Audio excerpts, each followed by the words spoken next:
go. Hello, everybody, and welcome to the 36th episode of the Ashen Wastes, where the DM is still trying his very best to kill the players, and he almost succeeded. And then he decided he'd let them suffer a little bit longer. So here we are. How's everyone doing? Thank you. Good. I'm not doing great, you know. I'm sorry to Starting hear off that. great on his. I'm sorry to hear that. I People hope hate to make that much worse. Aw, thank you. One of our players forgot to add egg to his cookies. Okay. I did not forget. Really, that's how we're Let's not starting say the joke. Let's not say the joke. I was Right. fishing. I was fishing for the joke. I was fishing for the joke. Oh, You were fishing We too know. hard. You know. I love. No worry for I you. love pissing off Omnia. I don't know why, but We I just know. love it. in game and out of game. Nice. Yes, when Oh, it's her true. voice just goes shouty. I love that. I don't know why. Shout. Just love it. Shouty. Stop flirting with the other players. I love hearing her scream. What the fuck? I mean to be a shit, but what can I So many say? questions, but okay. Okay, so who wants to recap what happened last week? I am in BDSM. I'm just saying. Recap. Okay. That is not the alright, recap. Let's start over. That's Steph and Nick, and continue going. As the DM, I will take 3d8 psychic damage to myself and deal 30d8 psychic damage to Lou. If he survives this, I don't know what to do. Roll with it. Roll it. I get it. Roll it. I just want to see what happens. I think I'm at full HP. 130 Oh. psychic damage. No. 30? I thought it was 3. 130. Said for himself, not for Lou. I thought it was Illusory roll. 13. Lou Not dies. 13. Roll for your character. I heard 3d8. I was like, damn. Yeah, that was for himself, not for Lou. So Hold on. I need to do No. death saves. No. I don't want you to save. Just die. Lou just die. looks at us and Die just feels already. over. Die Why IRL. can't you just be Mark? normal? Autistic screeching in the background. My That's God. that's offensive. That's I'm offensive. not offensive. Get canceled. That's I'm autistic. offensive. No, I'm autistic. I'm autistic. Everybody is on the spectrum somehow. I don't know As a why. professional retard. Everybody. No, that's different. I mean, Get canceled. the most. Right. I mean, the most Jesus. funny part was we did all these offensive jokes, and Nick takes issue with that one. I mean, I mean, that is, Nick is autistic. Yeah. He said it before. no, he just That's all- repeated it to the internet. That's also why I don't like get stuff as fast as you guys. Like, It's okay, buddy. I'm diagnosed too. Like I said, I am on the spectrum too. I'm not that. Like, me and my I'm on kid are the some normies. Gotta spectrum. get out of here. Anywho, Normies? What? normies Stop. don't know them. We don't know them. No one is normal here. Everybody Move is along. fucked up. All right. Maybe so normal character-wise, but Someone that's needs about to it. recap this session, please. no one's normal character-wise. Someone Set straight. recap the last session, please, before I lose my shit. Nightshade, go for it. When have you not? Well, let's see. Right. So after, well, after killing all of the creatures young ones. that, Monster blood thing. after killing all the creatures, Undead. we then had Lou, somewhat get a little bit depressed. When I is he had to not? take. This is for a completely different reason, but he was let's see, talked with him for a little bit. At least Straight did.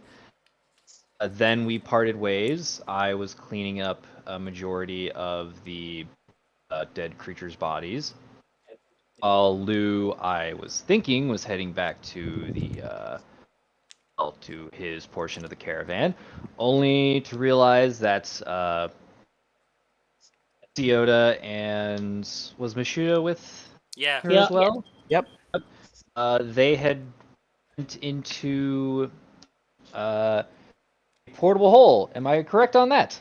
Yes. Yep. Yes. Who You're doing great, then buddy. decided to join in unannounced. Caused a bit of a stir. We immediately had a situation. I didn't decide. I was A couple bit. compelled to. A couple minutes later, you were compelled to try and kill Ciota. So yeah, that was a great start. So I succeeded, by and the had some way. internal. You did not succeed in killing. Just I knocked her dropped out. you to the 0. That counts as killing. No, it doesn't. It's literally different. It's Alright, sword unconscious. is his combat sword. All right, let's get that out. His combat sword had cleaved straight through you and was probably an inch or two away from your heart. Me and who was it? Ileana Yes. had stabilized you. Let's see, and had gotten into. Oh jeez. Too much. Then we had. For the rest of the night, we more or less stayed away from each other. At least Ciota and Lou. And the next day we traveled, not that far of distance because of our party situation. When we stopped, we decided to have an intervention between everyone. We At haven't least done that between. yet. Yes, It, we Oh, did. yeah, we it In the somewhat was. tent. did. It was between did in the Sioda tent. and me. Yeah. It wasn't an Uh, intervention. It was more like a talk that went nowhere. well, we were And planning on and trying the to start an intervention. which ended in Lou mentioning that Ciota should leave if she has a problem with things. As well as, yes, Ciota and Mashuda. Makuta. Let's see, and then we decided to go into some caverns, if I remember correctly. There's a big giant Oh. purple worm that was puking up those dead Yes. dogs, Yep. Oh. and it That's what it revealed was. a cavern that led to a dwarven ruin. And as of right now, Ooh. I believe I had to I'm leave a so little bit sad early I because of missed that this. announced. But We are still in there. We haven't left yet. yes, we are still in the cavern. I know, but And I'm sad I missed getting to the cavern. We are still there. There was this old temple. I believe it was for like it was a Hall of the Dead for the dwarves prior to the giant war that had happened. So it's basically a forgotten god now. yes, I had missed Yeah, that the portion, so the is the Dawn Mother, something like that. The Dawn Mother. Was it the Dawn Mother? What? Father. That Mother of the sounds Great Dawn. epic. Mother of the Mother- Great Dawn. Yes. Yeah. Yeah. Patron of the dead. We found a grave to lose, possibly like great like step cousin or something. Basically. Yes. Can anyone hear the music? I can't. Lou made a prayer to Bahamut to try to repent and take away this curse that caused him to turn into this giant, ravenous, bloodthirsty monster. Yeah. And decided to hurt a lot of people. yeah, and I took like the a statue and a necklace, and I send you a message in the private. So about something. Just a reminder. The current part. Yes, yes. Yes. Yes. Question: can anyone hear the music? I don't seem to be able to get to work. Yeah, I Yes, don't it- hear it, no. I do not. I Very hear. Perfect. low, but I can still hear I it. see it playing, but I can't adjust the volume. Does my microphone still echo, by the way? I was messing around with it. No, it No, doesn't. it's fine. No, it's fine right now. Let's not jinx it. I will accept the W. It looks like you can use the slider to try and adjust it from the audio portion on the. Yeah, too much. Why? Well, the big thing is if I try to play a YouTube video, if it's gonna play in the background. Okay, this is weird. I don't hear it at all. I can hear You right can. now. Yeah. Hmm. I can at least hear it That as is well. unfortunate for me. Omnia, Oh, what do you mean? If you play it like on your PC, it uh, picks it For up. some reason, the audio that comes through like on YouTube will get picked up by my mic and echo. Remember that That time is I like weird. moved on to like tasting history for like 2 Yeah, seconds and yeah, yeah, interrupted everything? yeah. mm, Yeah. Like Zoink Scoops. That is so weird. But Just anyways, exposed the fuck out of me for not paying attention. I wasn't there anyway. expose you as a fat ass. Fuck you. rude. You're the one eating eggs all the time, okay? You know those are carbs, right? Okay. Then how did Dude, Gaston get so buff? hold on, dude. My only carbs I eat is in the morning. I have a diet which basically is like 30 grams of meat with one potato, mashed potato, one like about 100 grams. That's my dinner. Then I'm gonna eat a salad. Then for the same thing for lunch and breakfast, I eat eggs, three of them. That's it. I don't eat anything else. You know what? And I have No peanut butter cookies for you.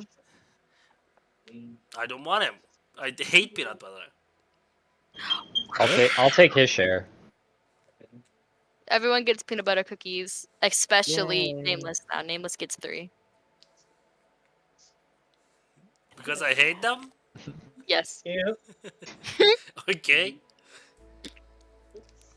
I'll hate them and you'll love them.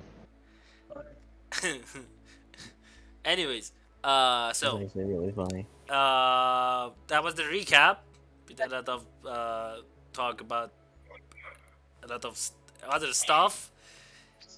Absolutely. Why wouldn't we? Because we You are met us. dysfunctional as fuck. Yeah. We I will haven't. once again point out. Why not? Would we not? Why would you not? Anyways, Yeah. Trombone, take it away. These are the best kind of Yeah. parties, you know? As you are leaving the Hall of the Dead, what would you like to do? I'm gonna write down everything I see in here. This is research. Lou has already done that for as a report to give Celestina. Uh, Sorry, say that again? Lou has already taken any historical information in the Hall of the Dead Yeah. that he is like the rituals. I told you last session rituals like who is in there, what kind of gods they were worshiping, the whole Mm-hmm. shebang, anything that is in shebang. that anything that he deems worthy of as a information, he's gonna write down or memorize or draw a picture of it. If he's not writing that it's not able to write down, he's gonna take a picture, draw a picture of it, and take it to Celestino as a report of this new hold that he wants to take over. Mm-hmm.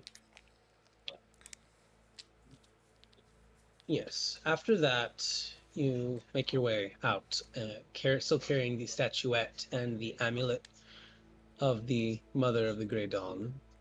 And as you Yes. make your way down the steps of the Hall of the Dead, and you see the vast, empty dwarven hold sprawled around you, where would you like to go, or what would you like to do? Is the ash storm still raging?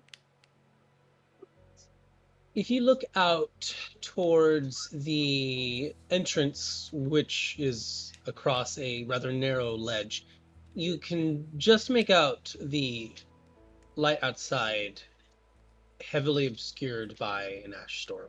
Though it is much gentler now than it was, it does seem like this one might go for quite a while. Would I be able to anticipate how long it would last? Hmm. Since you're this far underground already, I would say no, Okay. unless you had a spell that let you ask questions. I do have guidance, not guidance. The Druidcraft. I have Druidcraft, which would tell me the weather at my location Yes. for the next 24 hours. Yes. That would work. Beep. Yoda flips her palm up, and a small golden orb emerges in the air above it, filled with swirling gray particles. Oh wait, I forgot to click the long rest button since we traveled here. Yes. Let me see. Well, I had you fight, I think, during when they were fighting the purple worms. I think you did take some. You did do something. Wait, did I already take a long rest? Yeah. Oh, right. I did not have you actively assist that much. Hold on. But I took a damage Yeah. and it permanently reduced my HP. You said if I take a long rest, it's gonna go away. Yeah. Okay. Because the ash storms reduce your max health if you fail to save by too Yeah. much. Yep. Is it a permanent thing or until a long rest? Until next long rest. Uh, when Sioda is doing this, Lou is gonna grasp his amulet and say a prayer for the dead, both for the Hall of the Dead and for the city that lies dead right now. Mm-hmm. Go ahead and make a religion check as you do your first prayer since the incident at the campsite. I'm gonna do it, but it's not the first prayer I've done. The first Oh, is prayer, it? the first prayer was when I communicated with the Bahamut last session, and he said, I said take away the curse, and he was like, just come home. I will do something Oh, about it. yes. Right. I forgot you actually did talk to him. On a 9, there is the usual gentle warmth of magic flowing through the amulet, but there is no other response. It's just a normal ass prayer for the dead. Yeah, I a normal wasn't, prayer. yeah, I wasn't fishing for anything. I know, but I mean, being a possible candidate for championship is worth the god's attention, so there's a chance of it happening every time. All right.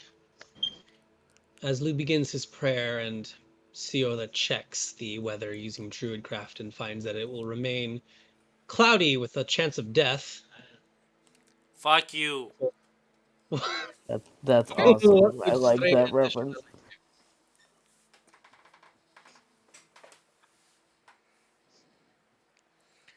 He said what Straight and Mishuda are doing. Yes. Oh, I couldn't hear you. Here, I'm sorry. Um, hmm. S- Uh, so let's see. We're still in the caverns. Where in the caverns exactly are we? Because like I wasn't here last session, so. You are not far from the entrance. You are very much still the entrance of this cave hiding the hold of Kronar is not far away. It would take you maybe 5 minutes to get across to that entrance. Just a relatively straight walk.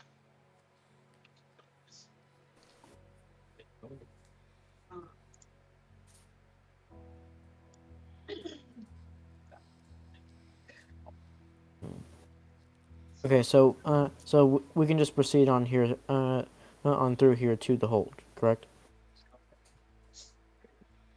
To You what are hole? currently in the hold. You're at the outskirts of the hold. Like the entrance to it, like the Yes. gateway, or whatever. Yeah, though you'd imagine you might actually be in a artificial entrance considering, massive purple worms make tunnels everywhere they go. Okay. If we looked around, like on the streets or anything, would we see any corpses? Make a perception check, as there actually is quite a bit of distance to the the ground, as the Hall of the Dead is pretty high up. Can I go and inspect? Like, can I go towards the ground? You would need either climbing gear or there is a long trek you can do that goes around across these very narrow What if I pathways. use spider climb? I could That would loan help. you climbing kit stuff. Spider climb would allow you to go around the walls with no issue. Okay. All right. So I am going to use to concentrate with my apparatus and use spider climb because I don't currently have it prepared. Okay. Spider climb is a second level spell. Just throw out this climber's kit then, I guess. That's fine. I don't even need to use it anyway. Yeah, spider climb is a second level spell. Well, Go ahead, roll your apparatus. if it doesn't work, I'll ask for the climber's kit. Yeah. Let's see. Okay, so what? I just roll Arcana. So roll the apparatus first, so I can make sure on the rulings.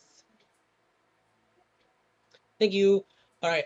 Yeah, make an Arcana check, DC 14 to cast Spider Climb. Hey, Perfect. Yeah. It is exactly what you needed. Shame. Okay. All right. So can you do that since it's not prepared for me? Just subtract. Just reduce the number of second level spell slots you have by one. Got it. I can link the spell if you need it. Oh, thanks. Yeah. So Go. what does it? Yeah. What does it do? Until the spell Allows you to ends, when a willing creature allows you to move up, down, and across vertical surfaces, or upside down along ceilings. Okay. So then and yeah, I'm just gonna crawl along the walls and try and get to the ground. Okay. You all watch as Meshuda kind of claps the metallic gauntlets of the apparatus together, and her feet begin to glow a light blue as she starts walking down the walls. No issue. It doesn't affect my hands too. No, your Well, hands no, are you free. don't- yeah, leave your hands free. You're You literally the can feet. use your hands if you want to, but you don't have to. Less Spider-Man, more Naruto. I've never seen Naruto. Oh. Uh, Cultured. insert anime where the main character walks on water and sideways and upside down. Okay. You should Very use. Sebastian Michaelis. I mean Jesus. Yes. No. Yeah. You I are love that Kind anime.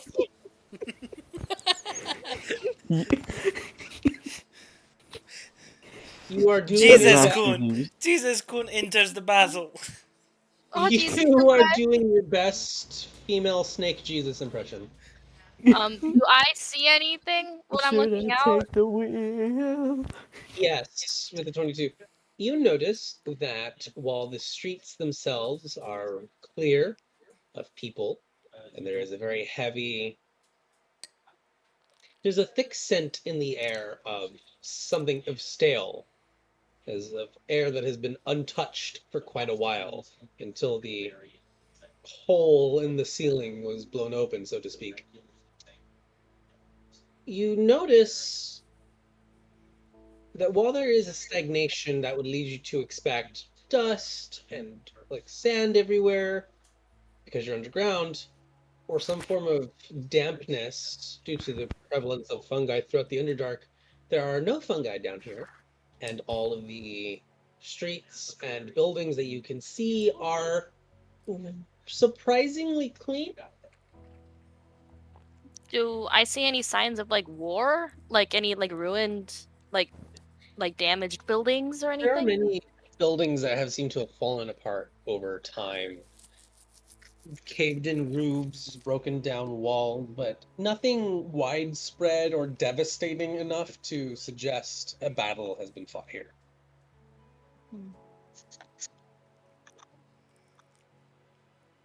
I mean, if you're gonna be waiting out that ash storm anyway, then We should probably make rest here. So, what do I see as I get up to the ceiling? As you get closer to that entrance, the cavern itself is fairly large, thanks to the purple worm corpse, which is now serving as a ramp up to the ash storm above, you see that the ash storm is not penetrating this area, and you can just barely make out the light blue fluctuations of a magical barrier that is keeping the ash storm out of this area. Okay. And what about the entrance itself? It is a rugged, torn hole made by the frantic digging of a purple worm that had a undead creature wreaking havoc in its belly. Okay. Hmm. All right. So can I?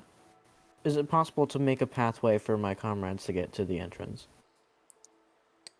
Well, there is a pathway. It's just It's too far down. narrow. It's narrow. It's wide enough that you can make your way across without issue, one person at a time. It's narrow enough that if someone were to start running, things might start falling apart. Also, we came down using purple worm Yes, and as then a the ramp.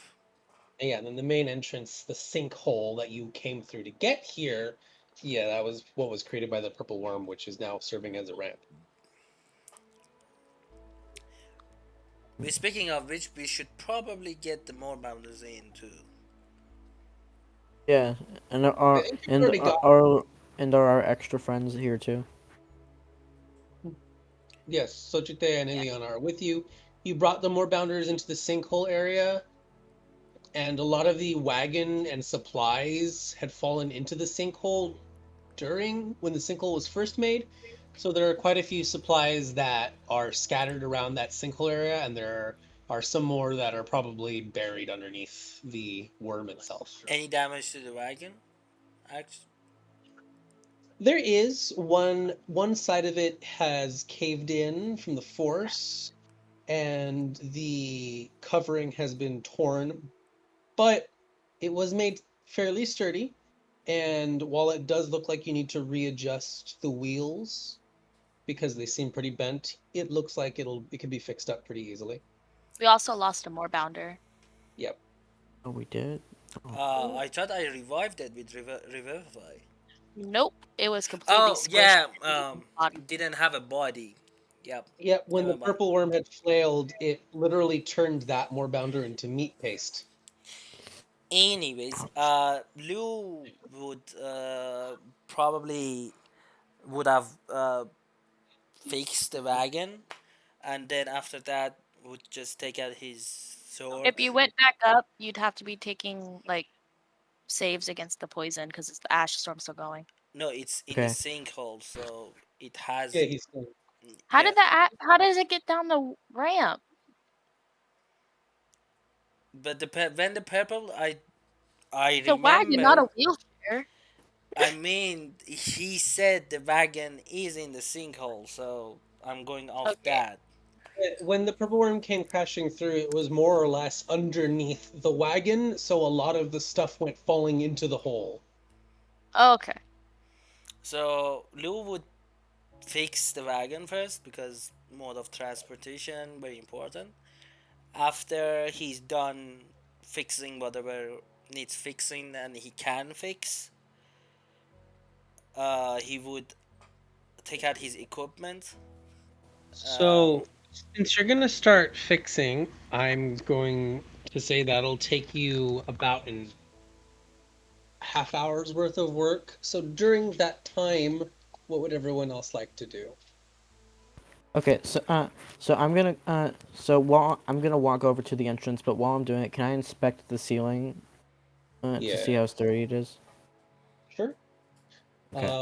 I Yoda probably would have slipped down as well to be mhm. with Majida if she saw her wandering out that much. I'm on the ceiling. You're on the floor. Yep. So, Meshuda, as you start walking upside down and inspecting the cavern ceiling, go ahead and make an investigation check because spider climb allows you to, get close and personal without having to worry about pesky things like gravity. 14. 14.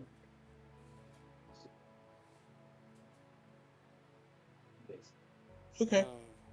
As you take a look around, You notice that there are very faint, as if they've been eroded over time, but still there, runes similar to the ones along the edge of the sinkhole, which create basically reinforce the cavern itself so that it doesn't just collapse under the weight of something heavy.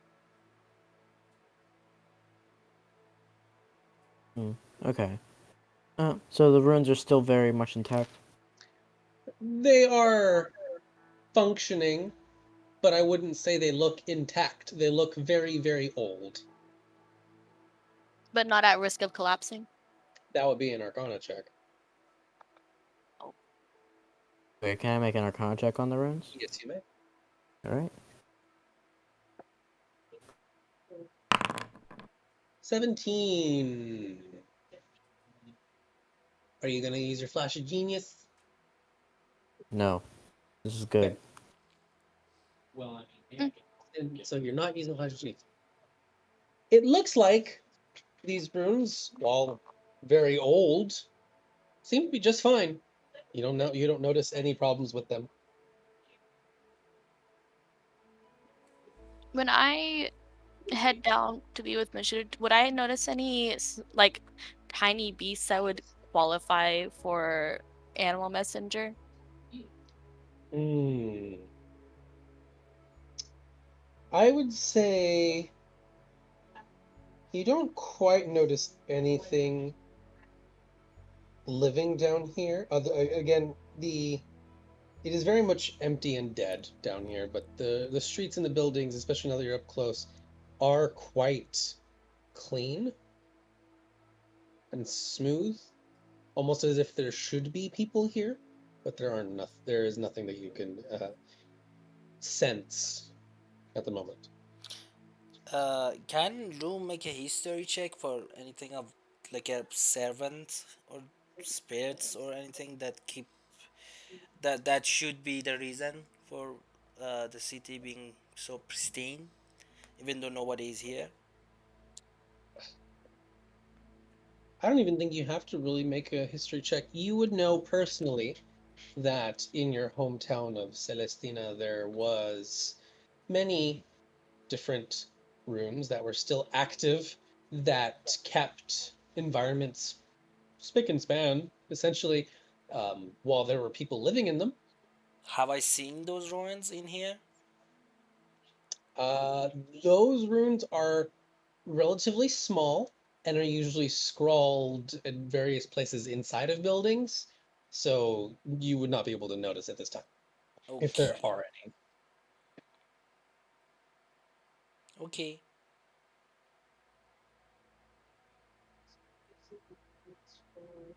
Right? And it's like, is it perfectly silent in these caves? Besides what we're doing?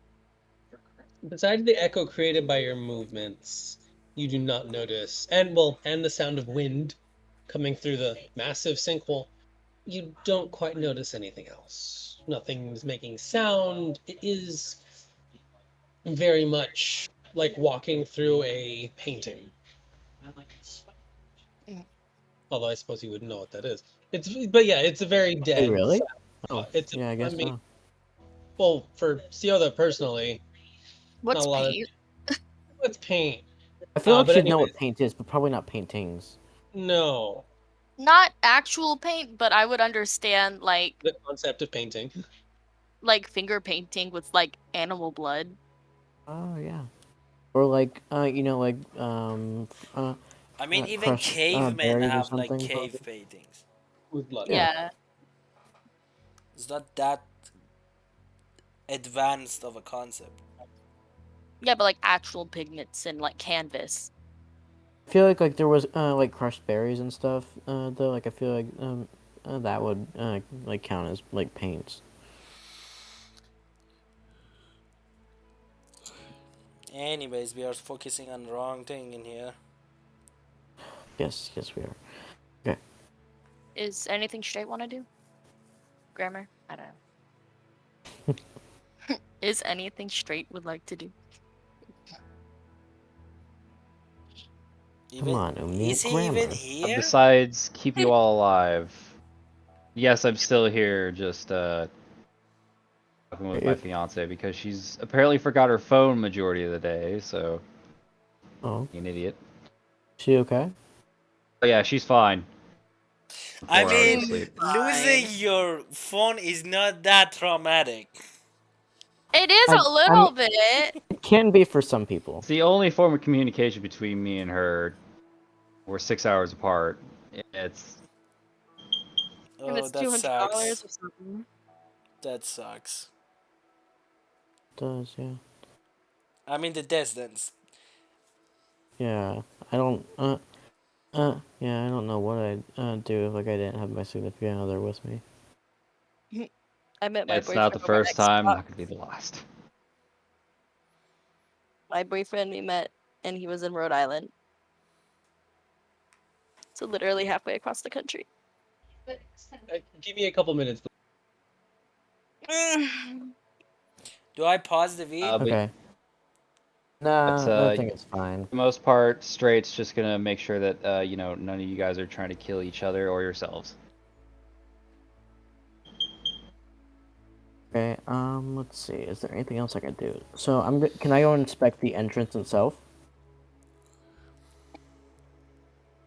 I would be behind Mashuda and give them guidance and keep an eye out, just kind of keeping watch to make sure nothing sneaks up.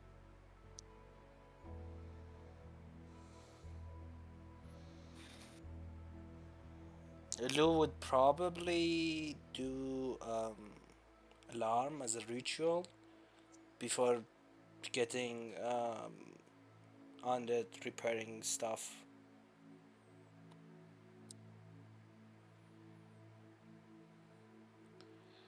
At the entrance, so Time bar's nobody. muted. Okay.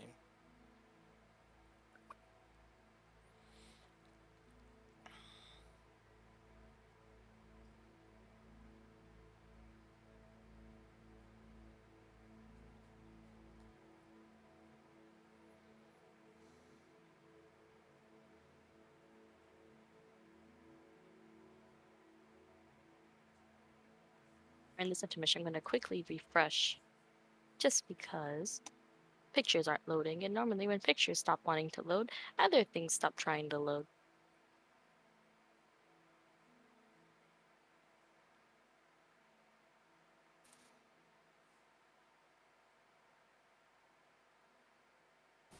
Weird when pictures stop loading.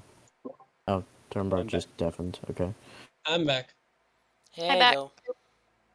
Hello. Yes. Sorry. So what was Straight doing?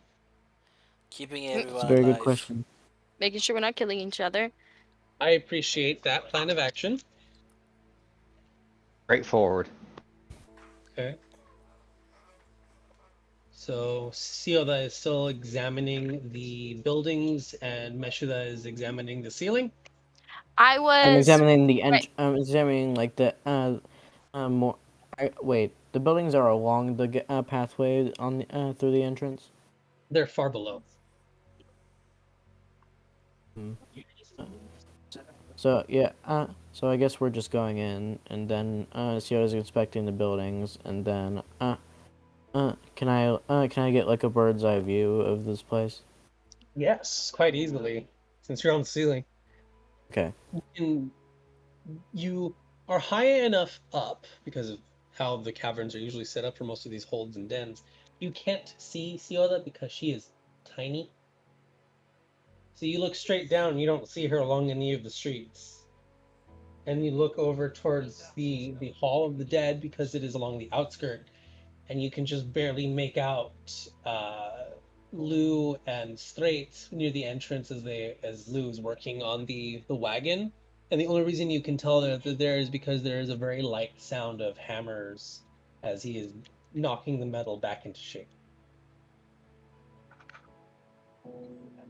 If I went in a little bit deeper into the city and actually like entered it, and I poked my head through like one of the first seemingly almost, I don't know anything about dwarven architecture, but something that would feel like a residential building. Mhm. I would say you're pretty much in a residential district right now. Some of the buildings with the broken down walls, you can see what is very much appears to be like bedrooms and the like. And still no corpses at all. Nope. Although you would notice that the bedrooms themselves, those are actually covered in dust. Would I have the sense that like it's just been so long that any bones would have eroded away? Or based on how long these ruins have sat here and how long since the war, there should have at least been a skeleton remaining? 300 years, something. If there's any leftover skeletons, they would be fragmented if they were left out, but there should at least be some bone residue. Hmm. Okay, so I'm gonna take a look around on the ceiling of this place. Mm-hmm. I'm just gonna look at every single buildings, try and get a layout of it. Okay. Actually, can I draw a map in my notebook of this place from my view? Yes, because you have. Well, actually, you have the Simic scientist. Yeah, you have a bird's eye view, and you'd be able to make a map of the place. It would take you quite a bit of time to do it, but yeah, you can pull it off. I mean, Lou's still fixing the cart, so Yeah, no, I've yeah, got. he's working for another 29 minute, 28 minutes, and the spider climb spell will last another 59. So you should have enough time to draw a map. Okay, I that and then that is what I will be doing. Okay.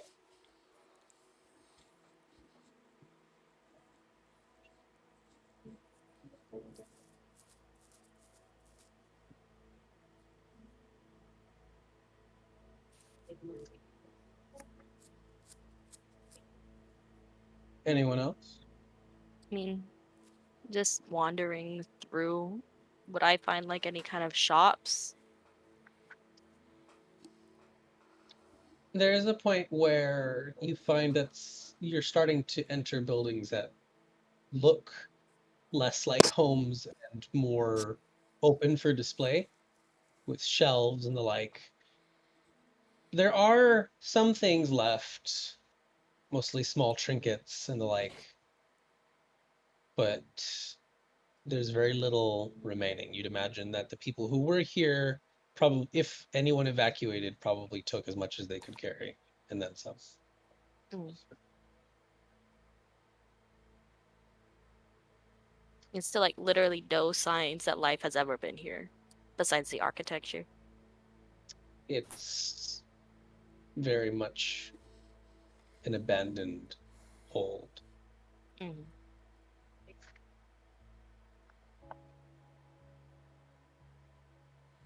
I'd probably just start heading back then. Okay.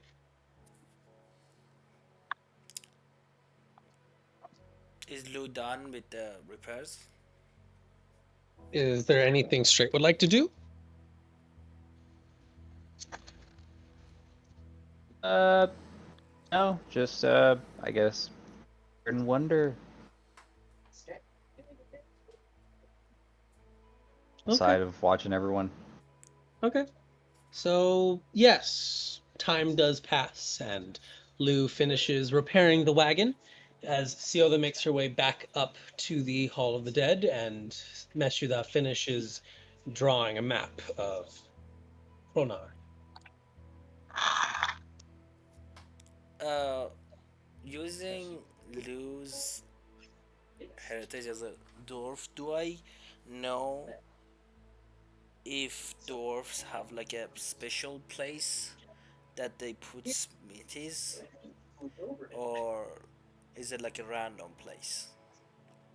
Where they put what? Smithies. Smith. Oh, uh, generally speaking, a forge is rather central location, though they can be found along the outskirts.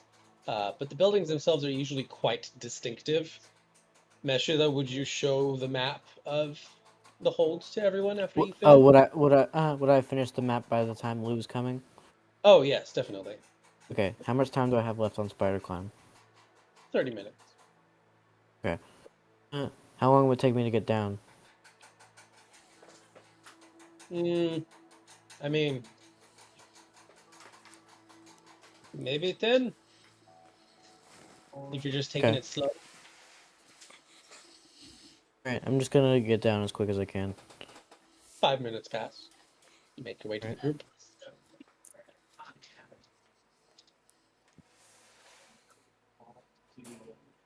So do you show the map? Yes. Okay. As mentioned, this shows the map. Lou, you would be able to quite easily pick out the city hall, uh, church, like the main church, and the forge for Kronar based on the size of the buildings. So what Lou wants to do is how far apart are these buildings? Are they close to each other, or is it like very far apart?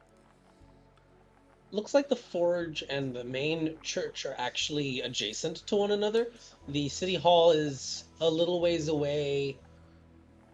You'd imagine it would be like a pretty easy walk from one to the other. Even there's a few streets in between the places, but there's no traffic, so it'd be pretty easy to make your way. So Lou would first go to the smithy, where Okay. he would maintain his weapons, which he hasn't done in a while. Okay. He will maintain his weapon, sharpen his weapon, make sure the shield is working.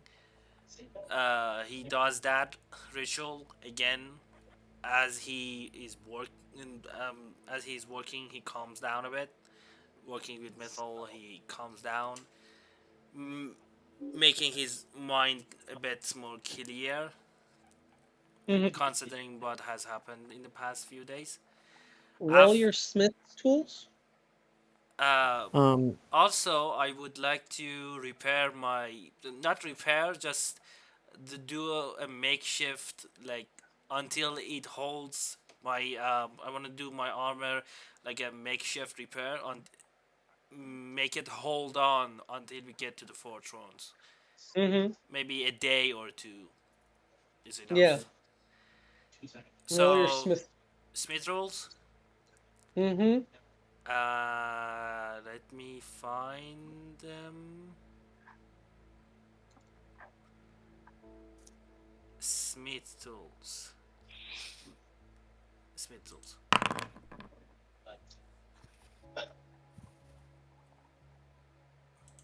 Unfortunate. Are you Oh. serious? You The forge is old and unused for a very long time. And while you do eventually get the bellows up and running and you start working and you find yourself getting into the flow again, you find that you're still not in the correct frame of mind, nor is the forge in the correct state to really facilitate a proper repair job. Okay, after I'm done with this, I would like to go to the church. Okay? If first off, what kind of god is the church dedicated to? And And after that, I am going to sit, if it's possible, and call out to the creature that we have talked to, and I'm gonna say, "Yo, old man. god Uh, damn. yo, old man. Considering I am favored by Muhammad and he's actually, literally calling me back home, I am going to have a talk with him very soon. Anything you want to tell me about the whole situation of you getting kicked out or anything that you want me to ask of Bahamut? Because I am going to ask about the whole his side of story of you getting kicked out. Anything you want to add to your story or want me to ask him? That would be the time. And don't be shy. It, Tumbar, before you answer that, sorry. You said this was a dwarf settlement. Yes, this is the Dwarven Hold. You said dwarfs were have good inventive skills, right? Yes. Would there happen to be like a machine clinic or maybe like some sort of like invent inventive factory? Make an investigation check as you poke around the city for that answer. Ooh. Huh. Having a bird's eye view really helps, Oh yeah. apparently. Uh, I think having a map helps. yeah, that's it. Well, I mean, you wouldn't know what any of the buildings mean because you're not an expert in Dwarven architecture. If you Is asked also me, I would that is true. probably He would have pointed point out, that but out. this is 21's high enough. You a little bit of looking and trusting your gut more than anything as you kind of look around this unfamiliar place. You do find what appears to be a repair shop, not a forge, but a repair shop specifically for mechanical entities. There are some spare parts lying around, mostly very dusty, covered in some rust and time, but they do look serviceable enough that if you wanted to utilize them for something, they'd probably be able to make it. Although the quality and the durability would probably be much worse than if you got, you know, more recently crafted materials instead of rusted stuff. Hmm. Or you can take What it, kind of things? or you What kind of can things take is the it? tools and make new ones based off the rusted ones. Basically, just destroy them and create things to your specifications, Yeah, reverse engineering shit. melt them down and stuff. Uh, Lou, Oh, okay, as, yeah. I'll let you finish that first. thank you. As you're speaking and you're holding the symbol of Bahamas, Excuse me for interrupting you, DM. What kind of god was the church dedicated to? You didn't all answer right, that. you notice that this church bear instead of images of ritual death rites and heroes and songs to the dead, this church is covered in symbols of flame and of dwarves working over a forge and of items being ritually sacrificed as an offering. And as you look at the front past the pews, you see a large, surprisingly still intact sculpture covered in a green patina, a dwarf, a giant statue of a dwarf, hammer in one hand, tongs in another, an anvil with the lump of metal in front of him. Hmm. I presume is the god of the forge. Yes, this is a church of Moradin, the god of dwarves and of forging and of creation. Okay. And the question? Mhm. Sometime after you ask that, there is silence at first. And then you start to feel just at the edge of your consciousness a cold, not unpleasant, not painfully cold, but uncomfortable sensation of cold waves lapping at your brain. A familiar situation, a familiar sensation by now, just not one you're necessarily the biggest fan of. And as you feel this, Sioda, you would feel it too. Much, you would notice it more immediately, but it feels much more. It feels a little weaker because it's not directed at you, but you can sense the presence of the old one. Lou, as you feel this and you focus on the sensation, you hear a very light whisper in your mind. Not the same gravelly, scratchy voice of the old one itself, but a much lighter one. And one that brings with it a sensation of almost like tiny pinpricks along your spine. There's nothing we need now. When the time comes, he will appear before your God. For what purpose? To speak, for that is the promise you made. To speak. Lou would just get up, says, okay, and just wants to get out, but before he does that, he turns around, goes to the statue that is Moradin, takes one. No, one is every platinum is like 100, One platinum piece is 10 gold. 10 gold. So he takes out 10 platinum,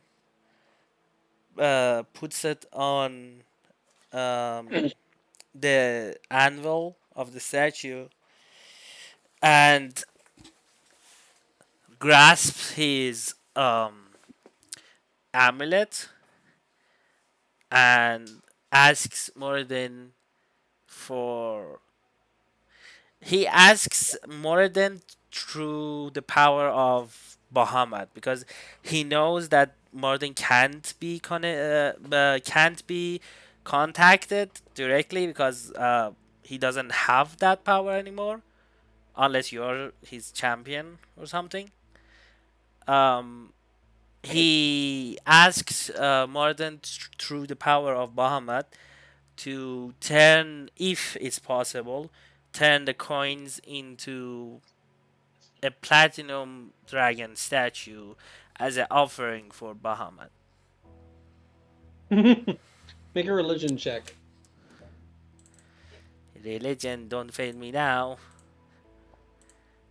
because When I has it ever? it never 23.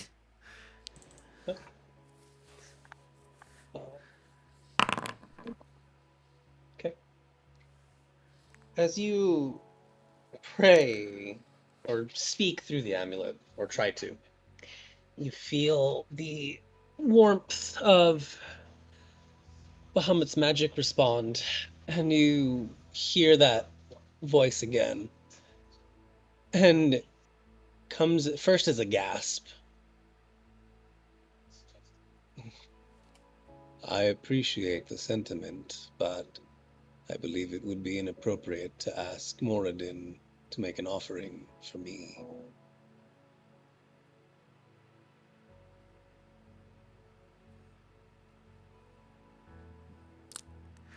Isn't he? He would just say apologies, and then just take the coins and goes to the um, mayor's office to see As if you leave the church, you do feel a essentially a pat on the head from a rough hand almost. And as you look around you, you see a tiny, what for just a moment, you almost think you see a little twinkle in Moradin's eye, but there is nothing happening in the church. As Bahamut just chuckles, I appreciate the thought.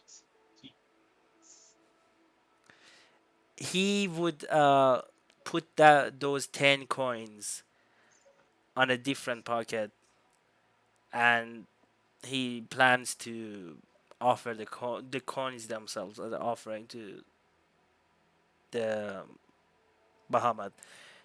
Mhm. After that, I'm just gonna take those 10 out of my inventory.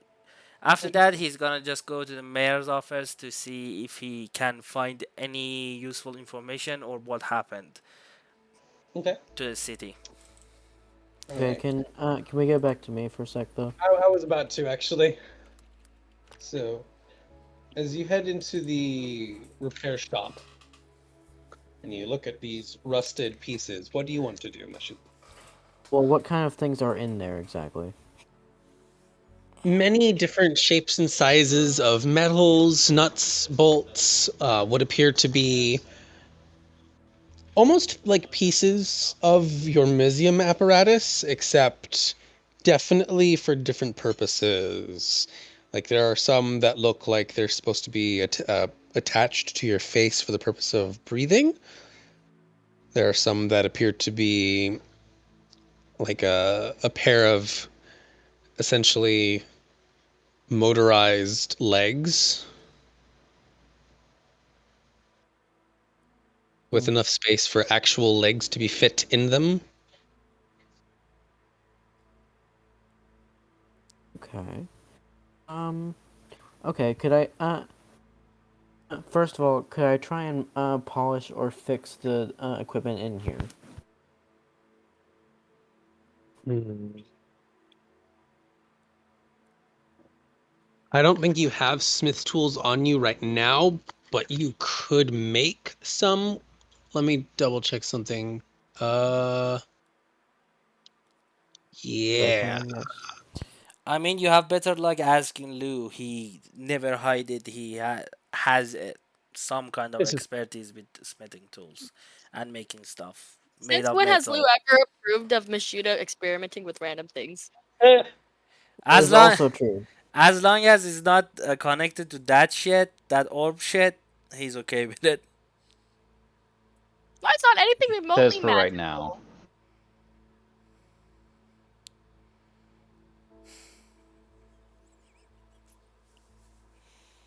so. Okay. So I believe I can make Smith's tools. Does that replace any of my current tools? Yes, if you use your feature, it'll take an hour to make the smith's tools, and during that time, you would lose access to your alchemist's supplies. I thought. Oh, I thought I already had alchemist supplies. Was it? Okay. Because it, It was because it's you start with your. Hold on, your the right tool for the job feature states that with thieves tool. Okay, so yeah, but did you start with the thieves tools or did you start with the alchemist supplies? Well, I believe if it was made with thieves' tools, then I'd probably start with thieves' tools. Okay. Um, so yeah, you would lose your alchemist's supplies and you would get uh smith's tools, or I think, Would it be Tinker's tools? yeah, tinker's tools. Yeah. Okay. Tinker's tools.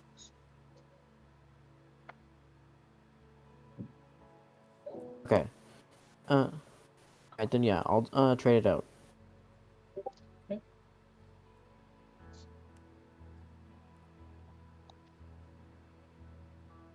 I Okay. will put that in your inventory, And and during then the I'm gonna hour. I'm gonna try and use this equipment to upgrade my museum apparatus.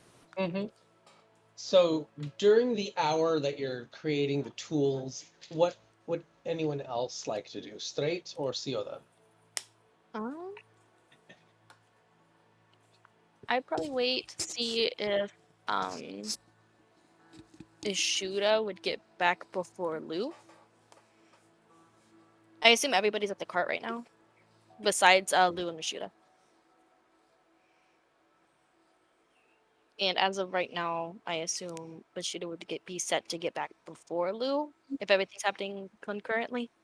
Mm-hmm. Okay.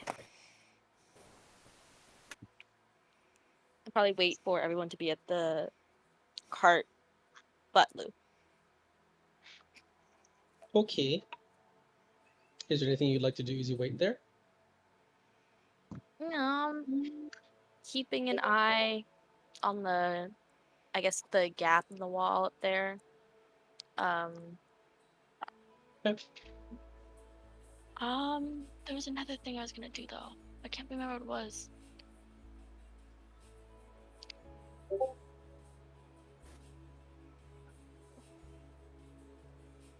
Yeah, I can't remember. It's all good.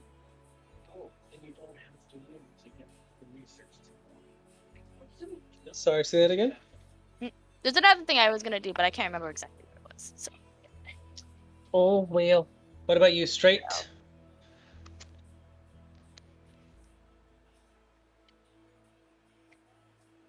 Is Nightshade still here? I don't know. I'm still here.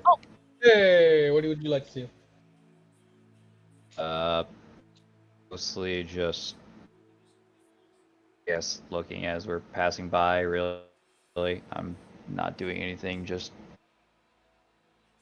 well, if I looked at any of these pathways and stuff, would I find any like footprints? Like besides the ones that we've made? You know, and Trumbart, you know what I just realized? Huh? I'm gonna make the full Iron Man suit. I'm sure you will. That is the artificer dream. I mean, if you look at the official art in Eberron, the armorer artificer is basically Iron Man. Medieval Iron Man. Yes, but Ma- I am an artillerist. Mark part. This is even It's better. like but the prototype version of the Iron Man built in a cave. Yeah, just the massive, chunky, the big boy. I mean, I'm gonna spend a while there. Could I try and make like the Mark III? Uh, go ahead and roll your Tinker's tools. Woo! Are you gonna use Flash of Genius? You see, um, um, no, what? No. I mean, there's nothing wrong with adding an extra 4 to a roll. That's a Actually, hit. yeah, I It's a have four of hit. them. I have Okay. four of them, so I'll do one. Okay. Um, Do you have a DM inspiration left? I don't remember if I gave you one. I feel like you might have. I do, but I'll use it later. Okay. That's a surprise tool we'll use to help us later. All right. 27. I will get back to you with the results on that after we get back to. Remember the thing I wanted to do. Yes. I don't have any spells to do it, but just what Miss Sierra would be doing is she would look around and see if there are any footprints besides the ones we've made. Make And a survival check for that. By the way, if I do get a lot of progress, I'm gonna have the helmet part be built in with my goggles. Mm-hmm. I'm just saying. 17. As you look around, and again, these streets and the outsides of the buildings are remarkably clean, like almost polished. Essentially polished clean. It is extremely difficult to see if there are any tracks because in order to make a track, there needs to be something for an imprint of a foot to be left on, and there's Mhm. essentially nothing here to make an imprint. The second thing I would do while just waiting for Miss Shooter to get back is, and she doesn't have any spells to help her with it, but she would probably try. Wait, no, does she have? She'd probably be meditating to try to sense if there's any more of that, um, any necromantic energy around here besides the Sat Temple of the Dead. She does actually have detect magic, so I'd be using that as a ritual. That is true. It's within 30 feet of you. As you walk through and you activate your detect magic ability constantly, you find that the buildings, while relatively in good shape, while they are still, relatively destroyed, you notice that there is no magic coming off of any of these buildings. And the farther you go, the more you realize there really isn't anything active. There is no active magical effect happening around you. I am successfully casting the spell though, right? Yes, the spell is going Okay. through just fine. It went through just fine when you were in the Hall of the Dead, and while in the Hall of the Dead there was magic that you could sense and see, and here there is none. Mm. But in a similar situation to the previous city we had been in, whose name I totally remember. Um, Absolutely. yeah, that one. Um, do I sense like any like necromantic energy like residue? No, actually, you do Mm, not. okay. Then I probably continue doing the spell back towards like the caravan and towards the entrance of everything. Okay. And probably take one of the like that corpse that it had coughed up, the worm, the Mm-hmm. thing that coughed up. I probably I assume it's made of magical, but I would made of magical origin, but I would probably investigate it further and try to confirm that. Okay. I would say that you would be able to make it to the corpse before the spell wears off, and as you cast it, as you activate the basically aura sight, and you look at the corpse, the two-time corpse, it doesn't look. No, you notice faint traces of some form of magic on it, but you also notice that that bits of this magical residue is quite literally being eroded and carried off with the ash storm, and you would recognize this as something very common. Any residue of magic is essentially eaten up during an ash storm, so persistent duration type effects that are not actively concentrated on have a tendency to break much sooner than they normally would because the ash storm itself is quite literally made of dead magic particles and dead ashes. Hmm. It's just a lot of nope going on. That's the best way to describe it. A lot of nope. Alrighty. It's like a persistent, infinite, very underpowered dispel magic effect that whenever an ash storm happens, it just eats away at whatever's going on. And these ruins have been So if we had exposed a to the ash magic lock storm. out in the ash storm, then we could just bring it out there, and it would like break it for us. The what? If we had a magic lock box and we just brought it out there, it would unlock it for us. Magical lockbox? Could you be thinking of an orb? Hmm. Could I? Could you? Could I? I mean, let me put that idea to rest. I used dispel magic on it. It didn't work. Yes. Let Lou put the idea to rest by putting you to rest, 6 feet under. I specifically used dispel magic on it. It doesn't do anything.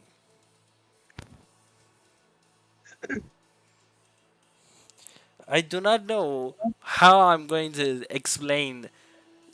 Don't fuck with the orb to you two.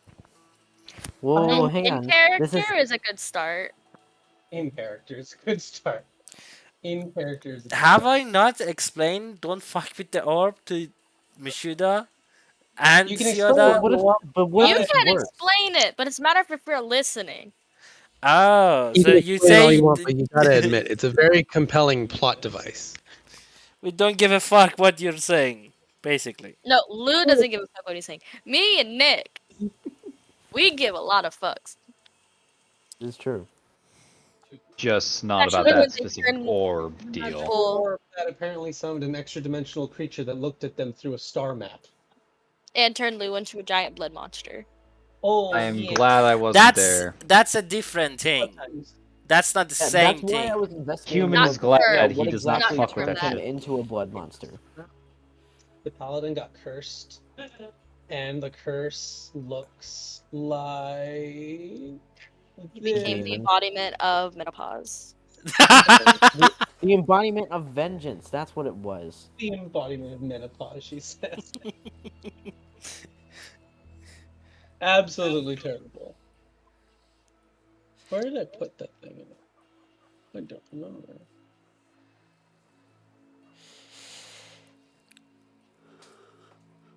Anyways, Dad's not home. Let's fuck with this orb.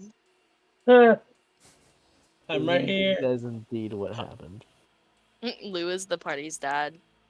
I mean, I have Quality the of Let's look dadness straight into the is party's dubious. dad. I Lou's mean the big brother. I, Cursed I with mean I have the same shit that dads have. When you touch the thermostat, when you touch the orb, I will know. Boop. the paladin has this curse. But that's mainly because you're cursed. Yes. So basically, every dad in the universe is cursed with something that They've they made a know. pact with the thermostat, the electrical bill company. They have They've made a made a pact with pact. a god. Yeah, they have made a pact with not a god. They have made a pact with some kind of entity and as their patron, The and they electrical are bill all company. warlocks, and they can detect when you touch the thermostat. Hey, They sold their soul for that, being able to I mean, detect when the thermostat is touched. Which thermostat? That's the question. It is indeed the question. Every thermostat Which in I a will answer 100 with a question. kilometer radius. I'm The pack gonna. You know what? That warlock. is indeed the question, but I will answer that question with a question. Hey, buddy. Lou, Hello. damn, listen to what I said. No. I said warlock patron pact of the dad bod. They gain a bonus. A bonus action to vicious mockery, No, which is basically a very bad dad joke. it's just dad puns. Everyone takes psychic damage. Yeah, I'm not there, so I can't hear it. Everyone, I including allies. yes, I would definitely play that. No, Lou, you're gonna become pact of the Karen. Wouldn't that be Kevin? No, Karen. Kevin for Karen is males. unisex. Yeah, No, fair. Karen. Oh, Or Crane is Karen. unisex. Never mind. Pact of the Chad. Oh my god, that's what I was Throwing it about back to to say. Paladin. the funny thing is, every time I play Monster Hunter and I fight Kirin, I my mind goes to this is not Kirin, this is Karen Anyway, because that's an I'm annoying also monster. as Lou makes his briefly just to way, kill time, getting the venom out of that old worm. right? Okay. As Lou makes his way to the abandoned city hall, essentially, the doors are locked, but the barest amount of force from your literal giant strength snaps the locks, and the doors swing open wide, revealing an old and unused office filled with filled floor to ceiling, very tall ceiling, with shelves upon shelves of scrolls and other such things, and a desk on the opposite end. And as you open the door, you can quite easily see the inches thick layers of dust that have collected on every available surface here.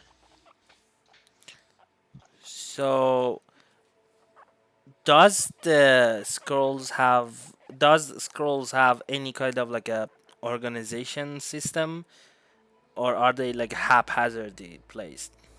You would, as you look around, you would go to the front desk and you would, after a little bit of searching, find a nice little catalog system that explains what sections are for what.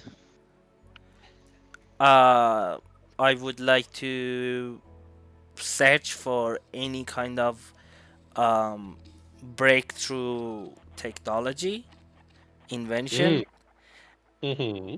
any kind of incidents that would say what happened to the city and Mm-hmm. why it's like a ghost town, and anything that I can find on the time of war and why they basically went with a scorched earth policy. Okay. Very specific questions. All right. As you make your way across the shelves, I don't like that. Why are you laughing? something unrelated, I promise.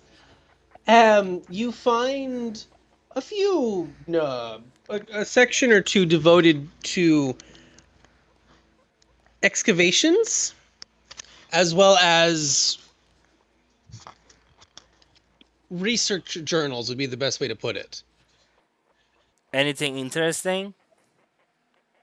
Yes, actually, there are a couple scrolls that are devoted to uh, studies made on experimental mining equipment, as well as a couple what look to be orders from the empire itself for for some of these excavation items to be redesigned for combat use.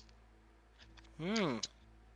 Are there blueprints, or can I make a blueprint from what I am reading? Actually do not see anything relating to blueprints on any of the sections in your catalog, but you could imagine that any such specific things as blueprints would probably be held in the city lord's office, as those would be more delicate documents. Can I make a blueprint out of the specific stats that I am seeing on the papers? No, it is the documents do detail the basic items dimensions as well as intended uses and capabilities, but it doesn't quite tell you what materials go into them. Okay, then I You'd will. imagine you would have to go into a uh, the actual manifests for trade, and you would then have to figure out which materials were used for what items, with no context on what materials were ordered when. Too much a hassle. I just make a mental Exactly. note. Hell of a lot of paperwork. Yeah, I just make a mental note to visit the Den Lord's mansion and get the blueprints of these specific machinery for mining. Um, so moving on to the next question. What was the next question, sir? I said technology, anything related to why the city is a ghost town, and any information on the time of war and why they went with the scorched earth uh, policy. Right. You So, do find some city records, but they seem to be closer to the beginning of the war, and most of it is just listing down essentially a census of the dead, and every year there are pages filled with lists of names of people who died and when they died and how they died. Most of them were due to flame and evisceration and crushing. And the reports just kind of go on and on and on. A lot of dead And people. on and on and I on. We're talking about dead people. Maybe don't joke about it. These are I my know, but people. but These are I my love people, this. I man. that I love Mm, that song though. I Anyway, know. I will take any scroll or book that has information on the dead, who died and how they died, and if it's like a very extensive list, I would just take the actual books and Okay. put it on in the portable hole. Otherwise, I would just copy it. Wildfire's excited. Okay. No, you would definitely want to take them into your portable hole because there's a lot of them, and they're pretty big lists. So anything about why the city is dead? You do not find anything recent enough or relative to the war, or close enough to the end of the war to really explain what happened. And as you keep digging through these lists of deceased dwarves uh, and other people who lived within Kronar, such as half orcs and Goliaths, you the reports stop around what you would consider to be 3 years before the end of the war itself. Hmm. Now I really got to go to the mansion. Any kind of diary for from the mayor or assistant of the mayor? If I Mm, go through the doors, the desk doors, do I find anything? Maybe uh, looking for any maybe hiding spots or something that is like a safe or something. make an investigation check. Come on, don't fail me now. Oh shit, my investigation is +2. Fuck you. 18. Fantastic. You 18. There's a bit of searching to do. You do eventually find, again, kind of by accident due to your relatively recent monstrous strength, you open one of the drawers and you accidentally rip it off its hinges in mild frustration. And you find that the bottom of it flies up and out of the drawer. And as you look at it, you realize that was a false bottom. And on the true bottom of the drawer, there is a small mechanical series of interlocking pieces that converge on a small button. I investigate the mechanism. I want to know what it does. Uh, Another this, investigation. yeah, this one I would make investigation with disadvantage because technology is not your forte. Jesus. 10. You, it's a button. You don't know what it was for, but it's a button. Can I take it with me? Is it like a portable or is it like too big? I mean, you are currently holding the entire drawer in your hand. The Uh, button mechanism itself seems to be attached to the drawer, and as you look at the small little rails that held the wheels of the drawer itself, you notice a much smaller mechanism on the inside of the desk, and it looks like it's supposed to be connected, and that you press the button while it's in position. Fuck it. I put it inside, then press the button. As you do that, the button lightly. Sorry, as you do that, the button gently lights up, and there is a very gentle sound of almost like cloth dragging across the marble floor. And you look next to the clerk's seat, and you find one of the marble panels had pressed down below the rest and slid underneath one of the adjacent tiles, revealing a very tight, very narrow spiral staircase that just goes straight downwards. I would take this staircase. Mm-hmm. Do I fit And in this staircase? essentially, it is just wide enough for you to go down. And as you, it's you ever seen those like cellars inside of houses where it's Yep. like just a small spiral staircase and there's no room to move around. It's just Yeah, the yeah. staircase. Yeah, it's like that. And here you come across um what looks to be a collection of lock boxes. Not ornate by any means, fairly simple ones made of metal. But there are quite a few in here, and they are all labeled different years I leading up.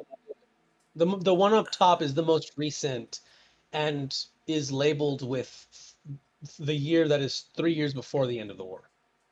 I would take that, and Mm-hmm. I would like to force it open Okay. if I mean, possible. yeah, no, you grab the lock and you just twist it and you hear the metal resist for like half a second before it snaps. Because again, this is a 303-year-old lock, maybe more. You snap the lock open and you open the box, and inside is a sheaf of small papers, a small collection of what look to be just tiny gemstones, and a single amulet holding a that emblazoned with a hammer and a anvil. What the paper says? Opening it up, the papers are written hastily written, and it is a very rushed note saying they got in. The wards have failed us. The Emperor is soon to fall. Kronar will fall in the next 2 days if we don't get help. What is day? You're asking a piece of paper. I mean, is it like He day? means like, can you It find anything to infer yeah. what day It's is? is it actually says day, or is it doesn't have They. any kind of? It says they. They are breaking in. Kronar is soon to fall. The Emperor is not long behind. Any More. just I would put all the context of the lockbox in my inventory, and I would like to open the one lockbox before this one. Okay. The year before, as you grab that one, again the lock snaps off due to age, and you open it. Another sheaf of papers, a small brush and pad. The pad itself, the pages of the pad covered in various pieces of art depicting scenes of what you, based on the background, seems to have just painted scenes of Kronar itself and the people in it. And you can almost you can see quite clearly the people going about their business and hawking their wares or enjoying the sights. And there are several dozen pages of this. But what were the papers say? It is a short and succinct report, sorry, of the war effort and how it has affected Kronar. Mainly that several more people have died and that the population is growing restless enough to consider abandoning the mining project and heading for the Five Thrones, regardless of the use of the ore that they extract. The people want to be safe. I would also put the context of this box in my inventory. I would put my portable hole on the ground, like preferably like in the middle, Uh-huh. and then push all the lockboxes inside, All of them? all of them. Okay. You fill up with about each lockbox is about 5 inches wide. No, sorry, 5 inches long, 4 inches wide, 3 inches tall, and there are about 50 of them. 50. Yeah, 50 years worth of So, stuff. how long would it take to just take out the context of The the? content, it Yeah. would, well, so to grab the box off the shelf, rip the lock off, and then toss it into the portable hole, less than 3 seconds per. So like 3 minutes total to get all of them with locks off. So I would like also like to organize them based on year. So I would They are labeled with their year, but yeah, that would be easy enough.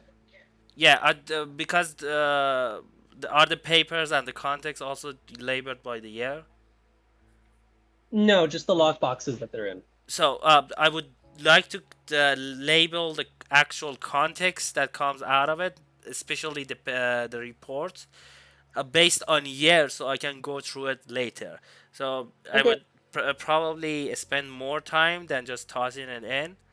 After I am done with that, I'm going to go to the mayor's mansion. Okay. Let's see. Expansion. Sioda, Straight still keeping the peace, and Sioda is doing what? Trying to get Venom out of that big dead worm thingy. Buying Make time for Mashida to return. make a nature check. I'm gonna be there for a while, I think, considering how extensive this is gonna be. You have vials on you, Sioda? Yes, I remember Mashida gave me like a whole bunch. Okay. So yeah, you I are have a able few. to head to the worm, and you can collect vials of its blood as well as venom from its fangs. How many do I collect? How many vials you got? How many did Mashida give me? It's a good question. I don't remember. We'll say 8. Okay. 8. Uh, how much? Well, yeah, you pick. How many do you want full of the blood, and how many do you want full of the venom or poison? What were the applications? Because I assume the venom can just be, put it on your weapons. You have poison. Yep. Yep. What's the blood used for? Would I know? The blood is highly corrosive because actually make a nature check for me for knowledge about purple worms specifically. Yeah. You know that purple worms, while they do, eat just about anything that moves, they are also more than capable of digesting hard minerals and ore. So their gastric acids and their blood are corrosive to an insanely high degree. So while the poison from their fangs you can use to poison individuals, the blood can be used to corrode just about anything. And if you put it on like a sword, it would corrode the sword. It would wreck the sword. Okay. Unless it's I'll magical. have I will have two.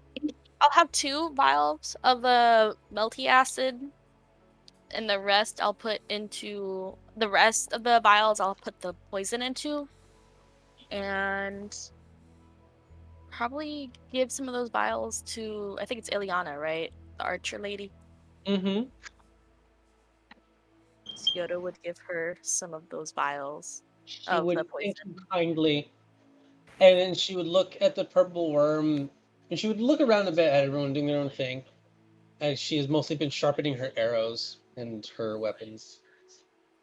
She would head towards the purple worm, casts a spell upon herself, and you watch as she quite literally walks into the mouth of the thing, and you can see her through some of the holes in the side of the creature itself as she walks through it. And she Just seems to be spelunking. she is quite literally walking through the stomach, the belly of the beast, and not having a good time as you can hear sizzling of acid against her skin. But If I see her like going in there, I'd probably give her at least a guidance. Um, oh, I don't know what she's doing. sure.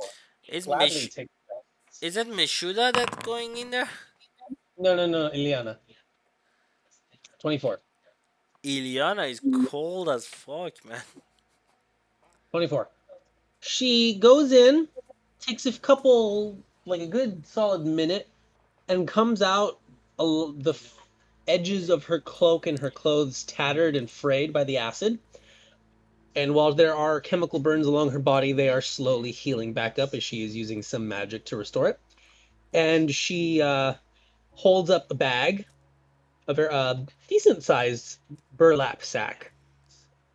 And as she gives it a little shake, you can hear the clattering of essentially rocks as she opens the hem of the burlap sack, and you see it is filled to the brim with small pieces of bluish metallic ore, purplish metallic ore, and other such gems.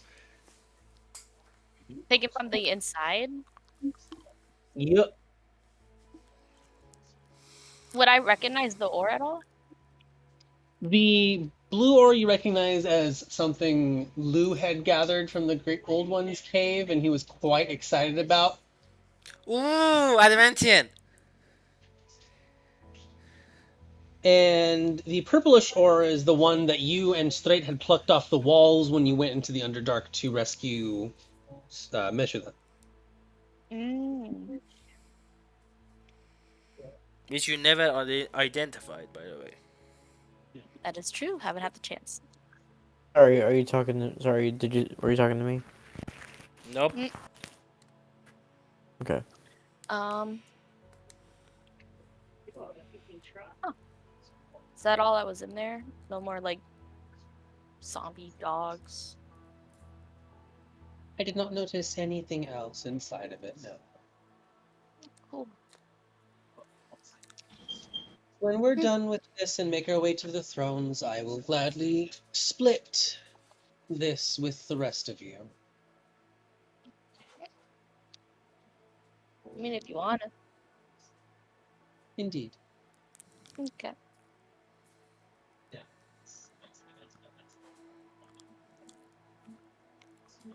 And Yoda just sit and wait,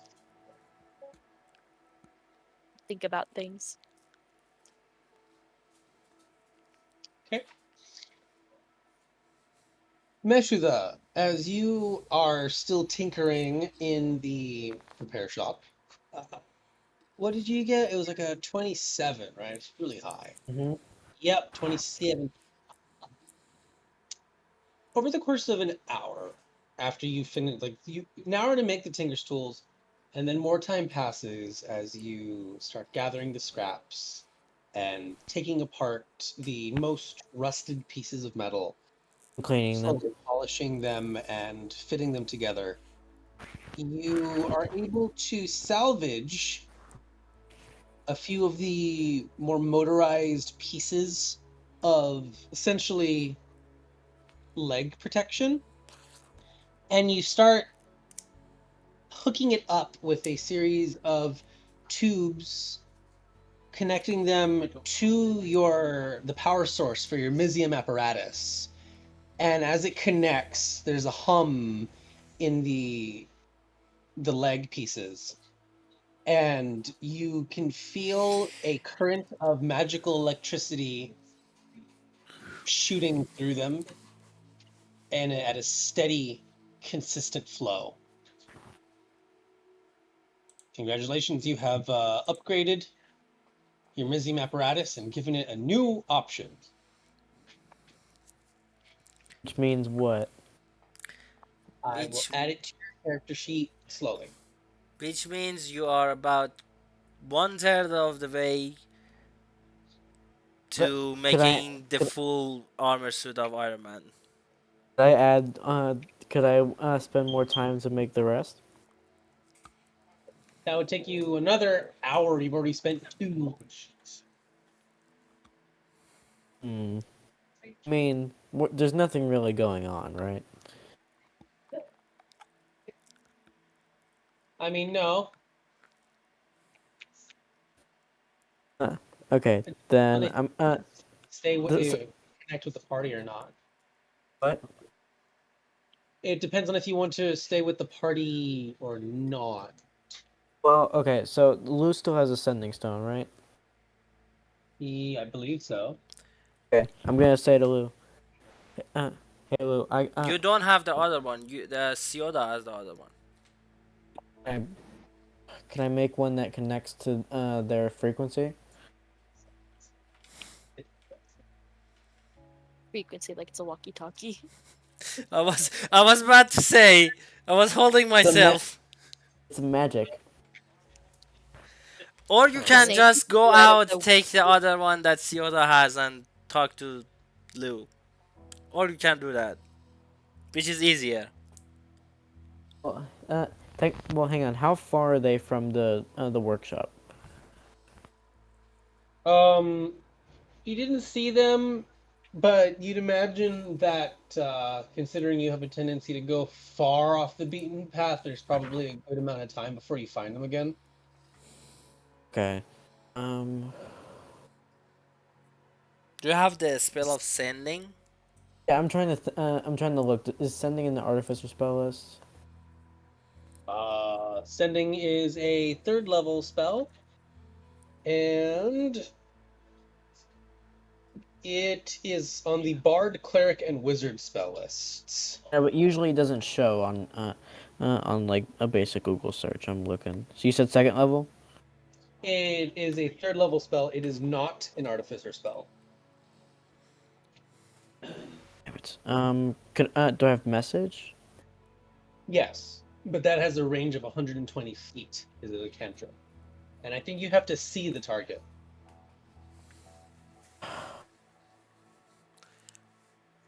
What's so Okay. important that you want to tell him right now? I just want to tell them that I'll be a while. Eh, Don't worry, he's busy. He's not going anywhere. Well, I know, well, but that's like I want to. nerd. No. I'm gonna go outside and I'm gonna see if I can see Ciota and Stray, and if I do, then I'm gonna use message. He really hates moving.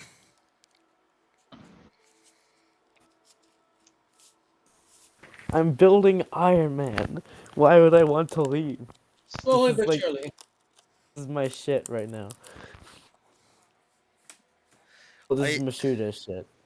I love it when a game gives you like a weapon or armor and it levels up with you. That's the greatest shit ever. Especially if it levels up visually. I don't remember what game was it, but um, By the way, it does this go over my pants? Probably it's armor. Yeah. Yes, there. It's like power armor legs. They go over your Like the clothes. serpent scale armor, like is already on my leg, so it just goes over my armor, over my pants, over like, yeah. Yeah. It's like the mechanic in Fable 2, where like every time you, or just Fable series in general, where every time you die, you have like a permanent scar on your character. Yep. Wasn't it every time you got hit? Every time you were unconscious or reached 0 HP, and then either died or got revived. By the way, if I die in this armor, I'm gonna tell Ciota that it's hers. Yes, tell the druid she can wear mechanical things. Actually, she literally isn't supposed to wear metal. Eh, It takes it's a away their whole magic, basically. So, it's a holdover for earlier editions. She could wear metal, it's just that she wouldn't know what the hell to do with mechanical shit. Okay, then anyways, all right, then I'll give it to straight. No, things will do. Do I hear Mishuda? Yeah, like, do I see her as I look out the shop? No. Wait, was she following you? I'm back at the caravan. So no. Okay. All right. Can I create boots of flying, and like fly up and try and get a glimpse of where she'll be? And is it possible that I could like make a marker or something so that way I know To where? in, Actually, wait, no. I'm gonna mark my map. I'm gonna mark my map of this place, okay. so that way I know this place is important. So in order to infuse an item, you can infuse items as an artificer at the end of a long rest, and you currently cannot infuse your boots as they are now magical, and the boots are in your inventory underneath the Mizium apparatus.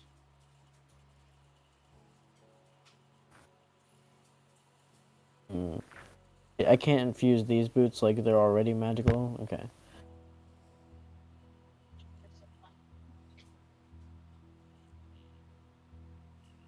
Not just that they're not magical, it's that you have to be at the end of the long rest as well.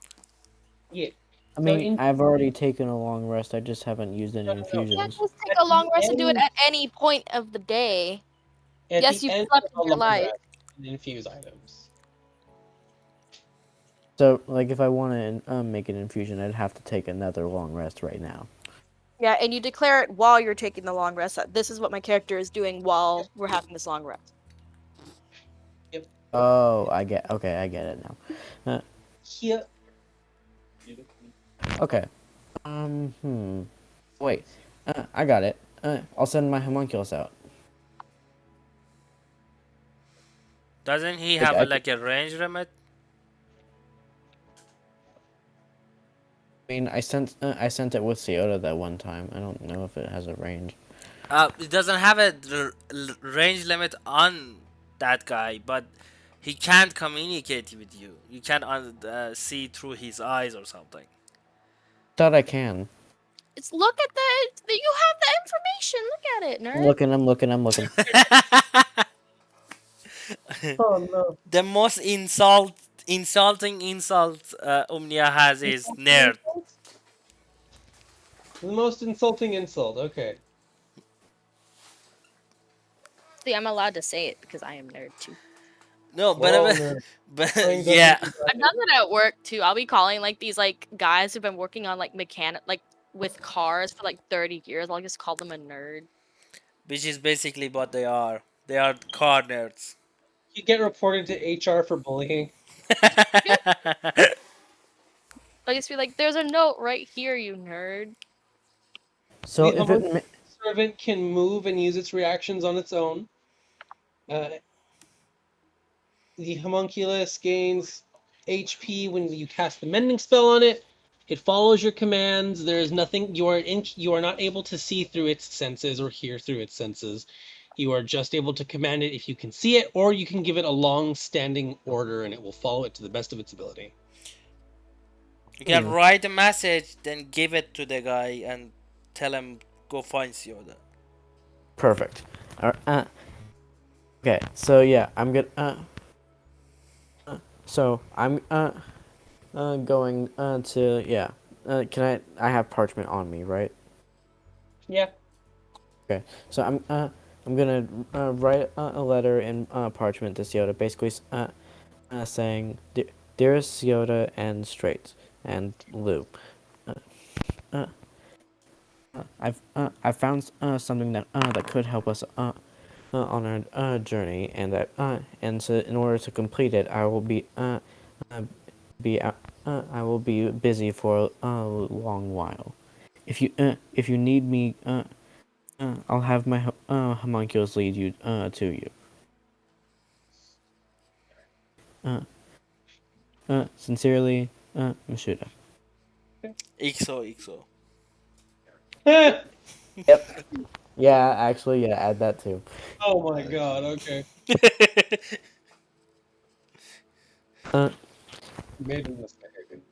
That totally fits Meshuda's character. uh, okay, and then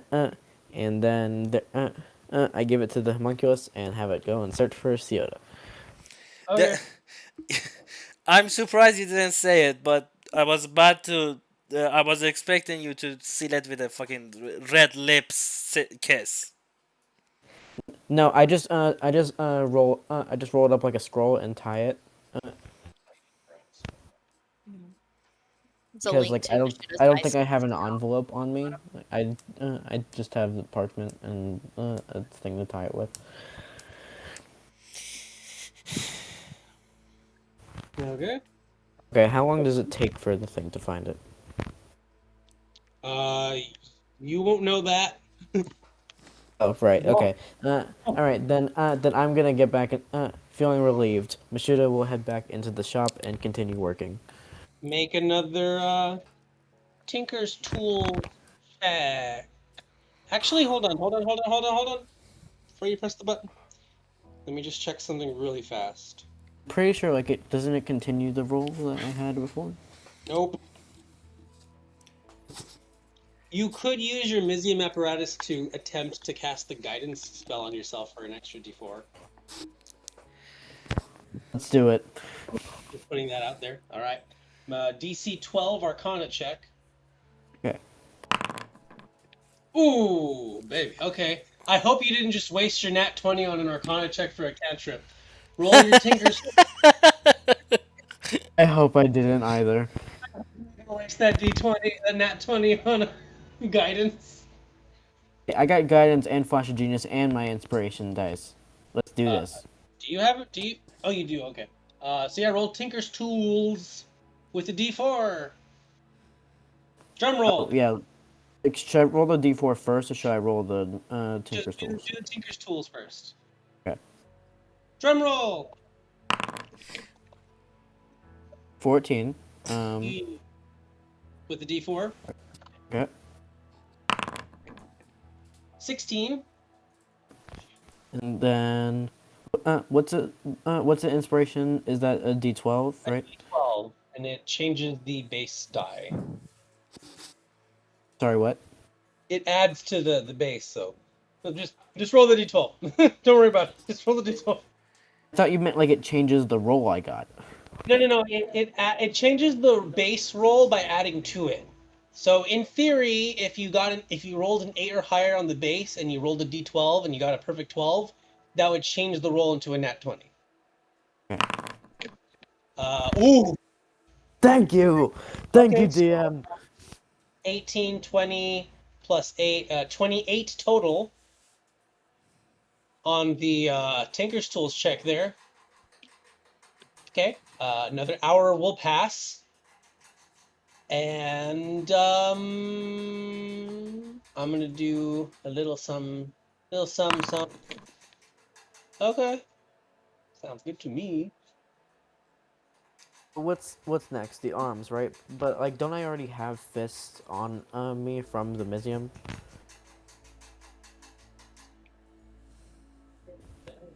Oh well, do you want to? So you can continue adding bits and pieces, or you can try to upgrade what you got currently.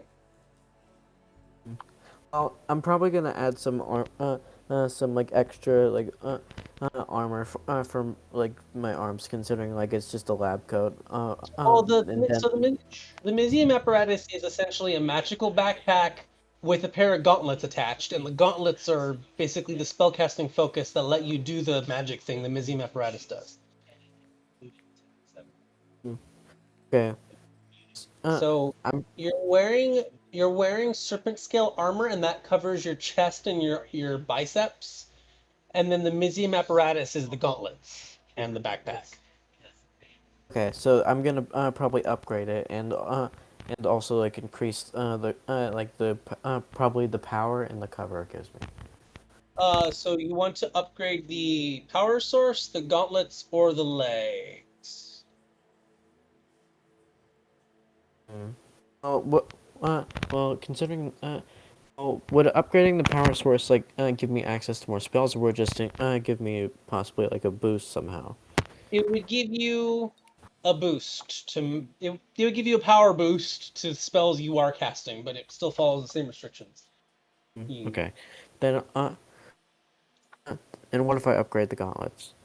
you upgrade the gauntlets, they will allow you to do special things.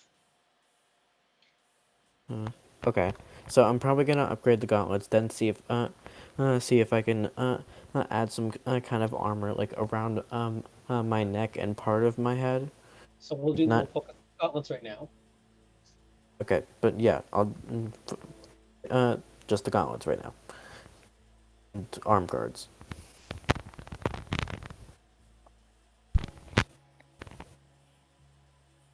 Okay, so that's what I'm doing. Should I mute a bit while everyone's doing their stuff? You don't have to mute unless you need to. Everyone else, what do you want to do? Actually, I need to go to the bathroom, so I'll be right back. Okay. If Well, you anyone wants to do anything, and if anyone doesn't want to do anything, Louis gotta just go to the mayor's office. okay? Do I receive Nishida's robot? A good, I'd say a good like. Well, are you gonna stay by the entrance? Yeah. Yeah, I'd say a good almost an hour passes before the homunculus actually finds you, because it has a flight speed of 30 feet and it can dash. So it covers 60 feet every 6 seconds, but this is a big hold and has no idea where you are. So it literally is like it was systematically going across all the buildings. I think Sienna would be sitting next to Ileana. Yeah. So yeah, it would take an hour for it to get to you Mm. because it didn't see you before then. Okay.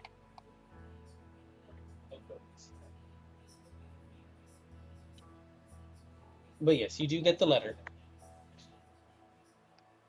All right. And the robot stays there. Yes, because it Okay. was told to deliver a message to you. You don't know that part, but yes, it has completed its mission. It's just kind of hovering there. Okay. Okay.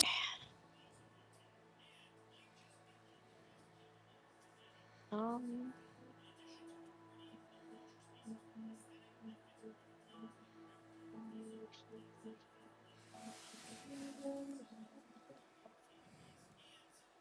I guess that's all. Sierra would. Eh, nah, that's all. I can't think of anything to do. Good. Sierra would probably just have like maybe side conversation with Ileana, but yeah.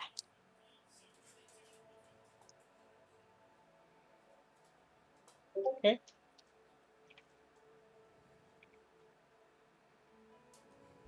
Would she would want to ask Ileana if potentially insensitive question Okay. of You have my intention. Here we she would go ask again. Ileana if she grew up with many like stories about Loth specifically, if she would know anything about if Loth had champions similar to how what we're doing with Lou right now. Mm. Hmm.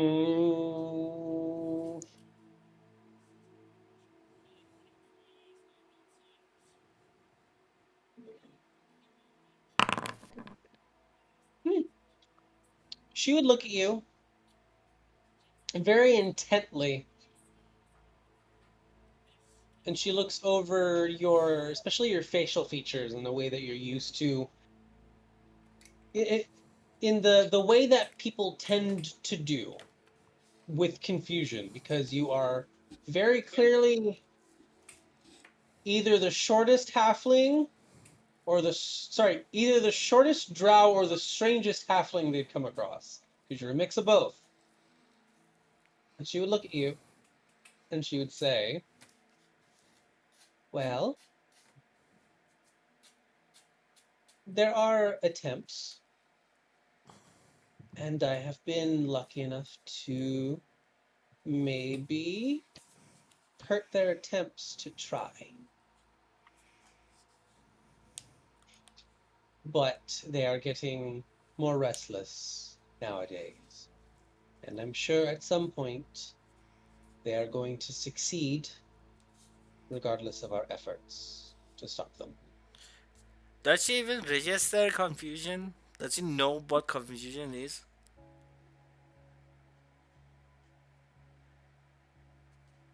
Right? Lana's not a robot. No, I mean, you have a hard time registering feelings. I'm asking if she understand what facial like gestures mean. Oh, well, she would get it because literally everyone looks at her the same way because, again, she's a halfling that looks uncannily like a drow. Hmm. Mm.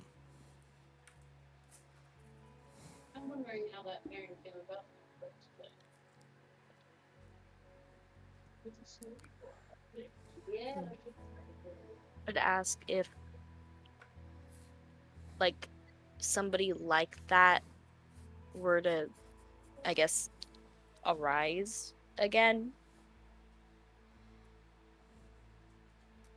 Do you If or what? Sorry, did you say if? said if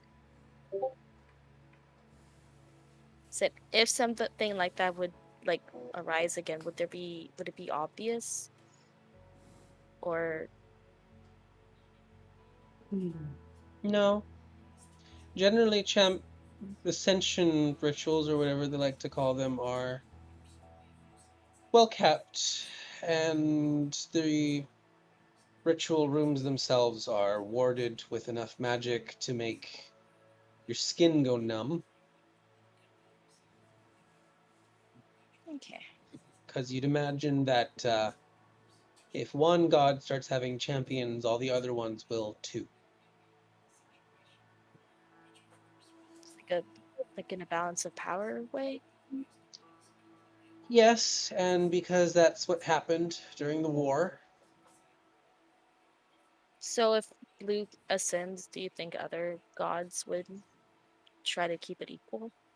Oh, absolutely.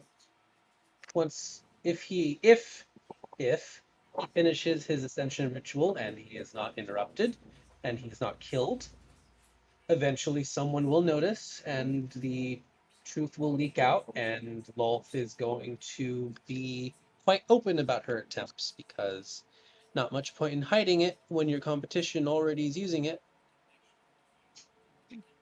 Lou's not be Luke. Lou won't be able to keep his mouth shut about it. So, Exactly.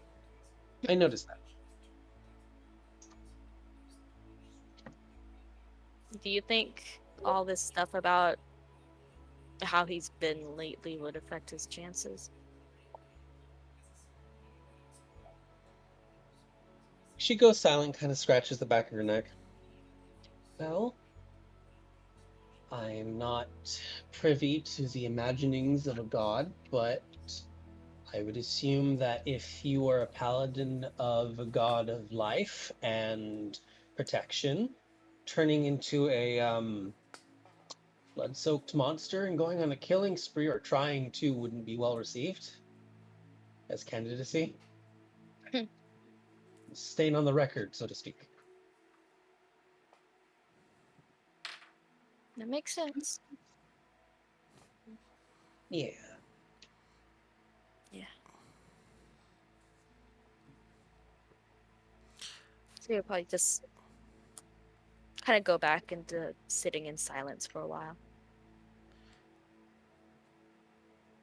Uh, weird, but question nonetheless. What is the portfolio of Bahamut in this sport? So Bahamut has always been a lawful good god of life and protection and light.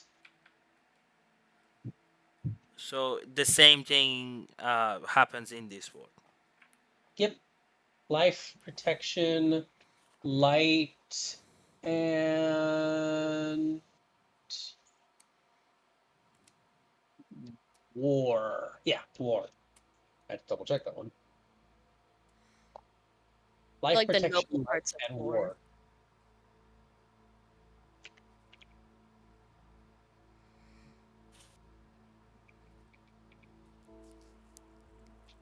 So if is everyone else done? Sioda, you're done. Yeah. So Lou will go to the mansion, mayor's mansion. Okay. At any Today. point, Oh yeah, if the storm ends up dying down at any point, which it hasn't, surprisingly, despite several hours going by. This thing's still going strong. okay, that is all. If it does end up going Okay. by, she'd probably send the little robot back towards Mashuda. Okay. Also, I would like to remind Sioda that he has a sending stone that is connected to Lou. That's a I know reminder. this. Ciota would not use it right now whatsoever. Nope. She don't need to talk to you. You are She don't want blocked. to talk to you.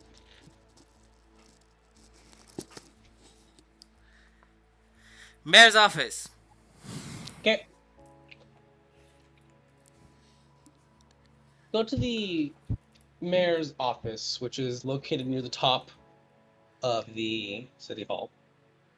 And as Uh, you you said mansion. I'm looking for the blueprints. Is it the same thing? right, City Lord's Mansion. Yes, yes, yes. City Lord's Mansion is closer, is close to the city hall. Thank you.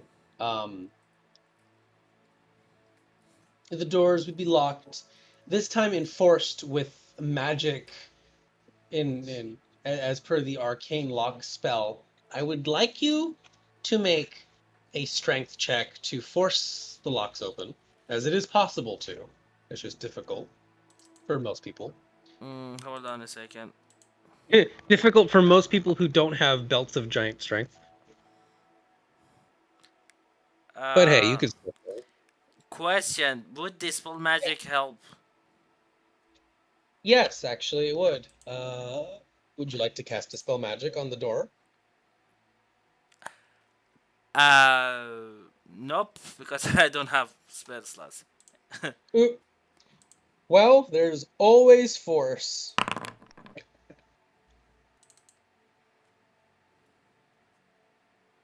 18. And I don't have a lucky. You grab the door handles and you flex and you pull. Door doesn't budge. That Mm, magic is still holding. can I use my weapon as like a crowbar or something? Okay. I'll let you do it with advantage this time. Uh, You can wiggle the tip of the sword into the slit of the door and you start to pry it to one side. Nope. seriously? Can I do an athletics check instead of straight strength? Yeah. 27. Much better. You say, fuck it. You put the sword back, rear up, and front kick the door, and slams open. And a a practical tidal wave of dust is blown from behind the door farther into the mansion itself and rolls across the ground, and you can see clouds of it slowly settling back down as you quite literally kicked a door open. So the manifest mentioned blueprints. Did it also mention where in the mansion would it be? Nope. Then I would like to find the personal chambers of the dead lord Yep. and see what happened. Well, see what we have there. As you go through the doors, the many doors, which are locked with normal locks, not magically reinforced, you find different rooms, sitting rooms, sunrooms with it looks like a sunroom, but the windows look like they're painted on. And at first glance, you're confused until you take a closer look and you realize that there are rows upon rows of extremely faded out and now dead rooms that at one point probably created an illusion of sunlight. And you find libraries, well, a library, you find guest bedrooms, Hold you on. find Library. corners. Quick search in the library. Any book that looks interesting, or any information that Ooh, define interesting. don't find anything. No, define interesting. So what's Uh, interesting to you right now? anything that has to do with information about before the war, uh, or information about Loaf, Bahamut, or the ancient ones. Mhm. Forget the mining tools. You would find a. Hmm. I wouldn't say you'd find anything that really stands out as being pertinent to things before the war or specific deities, but you would find a very large collection of books, some of which are fantasy novels, some of which are reports on the happenings of Kronar, some of which, some books being uh, manifests for trade, and a few of them detailing specific events. Like it's a personal library, or it looks like a personal library, but really it's just so full of uh, work related stuff that you'd imagine that the city lord probably worked from home most of the time. If I look at the manifest, can I guess, or does it tell me what was the main source of uh, income for the city? And is it Oh yeah, possible to reignite that economy? the skimming through the most like during the war, the vast majority of exports from Kronar, as in the only exports from Kronar, were gems and specifically mithril ore. Does Lou know what that is? Make a history check for me. I'll let you use stone cunning for this because it does kind of apply to dwarven craftsmanship. So So, another 5. So yeah, 28. You remember that in addition to adamantium being very well enjoyed for its increased defensive ability, you recall being taught about mithril ore.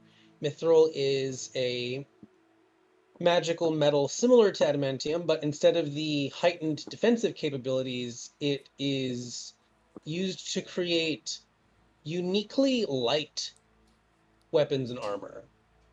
It has all the so a suit of plate armor, for example, made entirely out of mithril would have the exact same defense as a normal suited plate armor, but it would weigh almost nothing.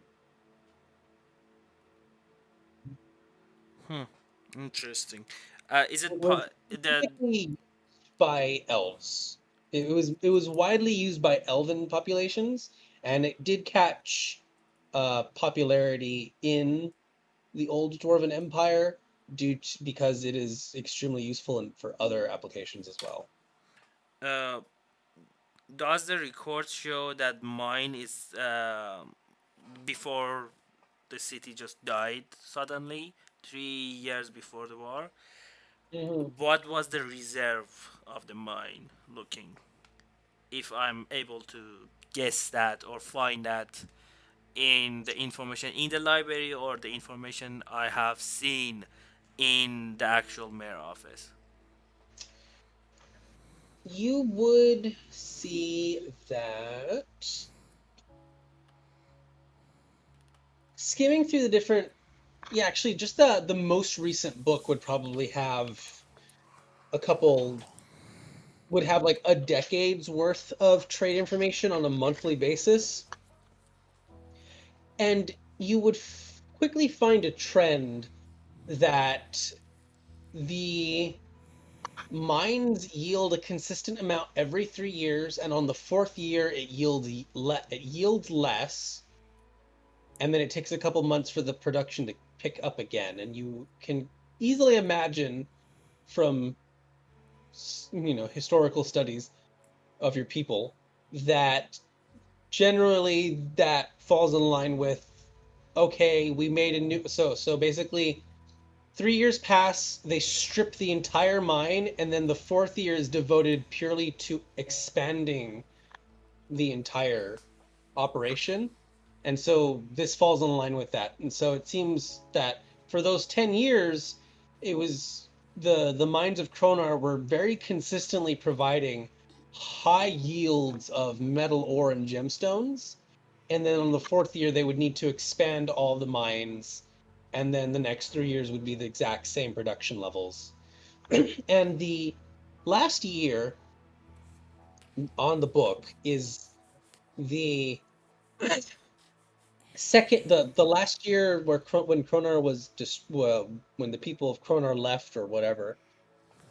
That last year on the book seems to be the second year of one of these cycles, and the production level is still at the same height.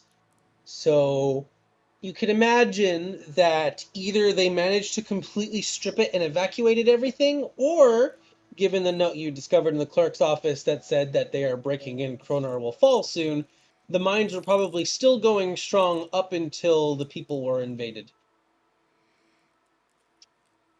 Hmm. So I will commit the information to memory. Maybe take the book of the 10, yeah, I will take the book of the last 10 years, and then I would continue the search for master bedroom. Okay. As you clear out the first floor, you would eventually make your way back to the essentially the foyer, make your way up the staircase, and you would find the master bedroom and personal study located adjacent to one another. Personal study first. Okay. The personal study is filled with more shelves of books and a well kept desk with an inkwell that has long since dried out, and a quill. Sorry, no, not a quill. Yes, there is a feathered quill on the desk laying down, and there is a small series of drawers with ornate golden handles. um I don't see any kind of like book or writing stuff on the There are desk. shelves of scrolls and books. Yes, No, on the desk is there like any on the like a desk. Hmm. On the desk itself, there is a stylized map of a continent that looks similar to yours, but there is more landmass on this map, and you can quite clearly see illustrations of all the holds, above ground and underground, from before the war. Any holds that are not known in this day and age? At that you can, off the top of your head, at least 2 dozen. Uh, mm, does the map look like it's like fragile, or is it like able? Am I able to uh, It pick it seems to up? be in it seems to be in good condition, but I will remind you, it's been about 300 years. Uh, Lou would just make a very like Oh, a very simple copy of it okay. first, then would like he would not like do like a artsy version of the map, only the important information, like where the keeps are, where the holes are, where are like strategic points are. Maybe they can find ruins there. Then would try to pick up the map after he's done with Mm, every kind of information that he deems necessary. as you look through, as you start picking up the map, as you pick up the map, it almost instantly starts to disintegrate at your touch, and the entire thing begins to just collapse in on itself and fray. Hmm. And you are left with a pile of pieces of paper, of ancient paper, along this desk. And the piece you had picked up, where it started disintegrating, as you pick it up, you noticed there seemed to be something emblazoned onto the wood of the desk itself directly underneath the map. I would start shoving beside the pieces of the map to see what is behind. It's literally like pushing aside a clump of dust. It just cascades and floats downwards along the wind. And what you are left with is a deeply carved magic circle filled, not filled, but almost filled with a golden solution, golden alloy, essentially. And there's still a groove to it. There's a texture there as you kind of trace your fingers along this carved symbol. You can feel that there is just enough of a divot that that something could fit in there. Make an Arcana check if you would like. Arcana.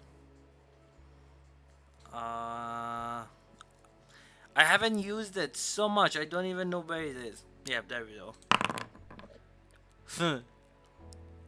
Fuck you. Damn, 14. that's sad, bro. All right, 14. Hold on. Can I guidance myself? Huh? I mean, do you have a DM inspiration point? I have guidance. I feel like I think I gave you an inspiration point though, Oh, didn't fine. I usually don't want to remind you, but You 15. gave 15. me an inspiration point, I thought. Or I? Oh did you? right. No, Yeah, you get the straight. yeah, Yeah.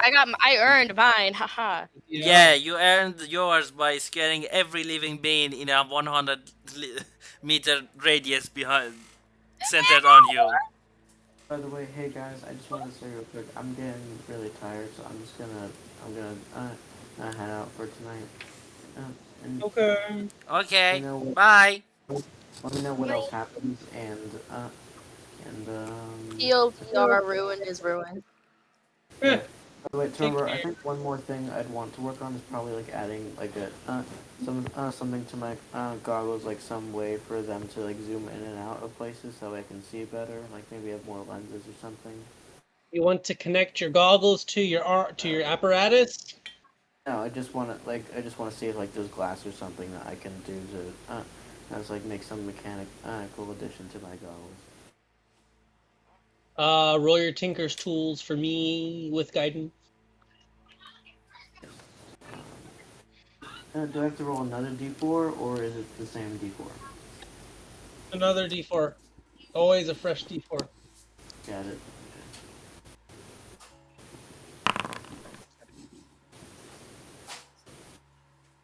Okay. 27. Nice.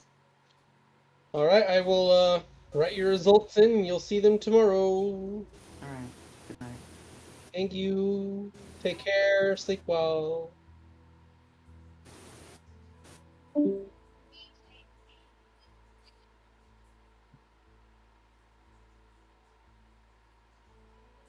Okay. Back to Lou.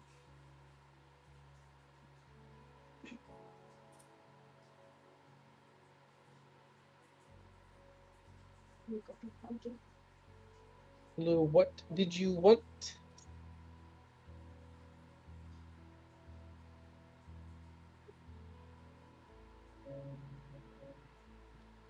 Lou, what were you saying?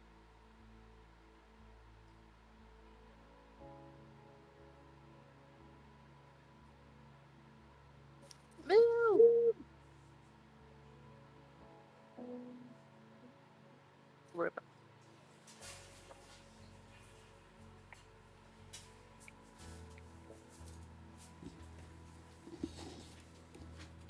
Lou, Yo.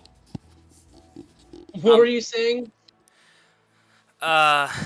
You said there was something that fit in there, and yeah, 15 on Arcana. Hmm. Yes. You can definitely tell. Takes a bit of straining to remember, but it definitely seems like a blood seal. And there needs to be blood to activate. How much blood? Like cut. Enough to fill the rune. Okay. Uh. I take out my sword. Cut my wrist. Fill out the rune. Then use healing hands to lay on hands to heal it up. Literally one hit point to restore it. Um, so as the blood drips into the rune, it slowly fills it up. And once the entirety of the rune has filled with the blood, as the while you would expect splatter or pooling to happen, the blood it quite literally flows like a river on its own, as it seems to be guided by the magic of the rune itself. And once it's completely filled, you see the blood soaking into the gold itself before disappearing. Like it literally soaks into the gold. And the rune itself flickers and then glows a faint red light before the glow fades and nothing seems to happen.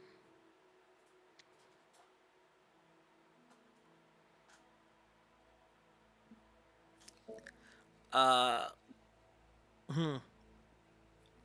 You would imagine that this is probably a family specific or bloodline specific blood rune.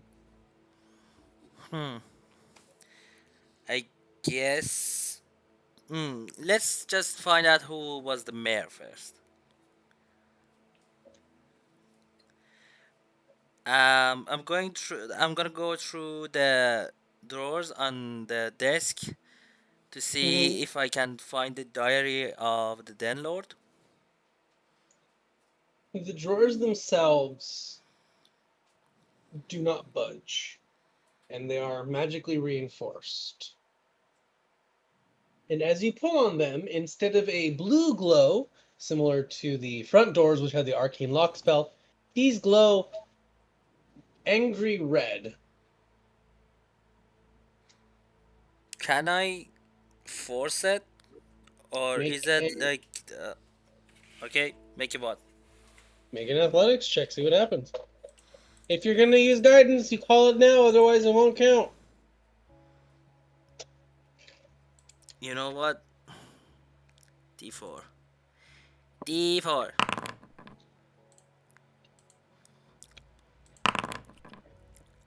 Oof!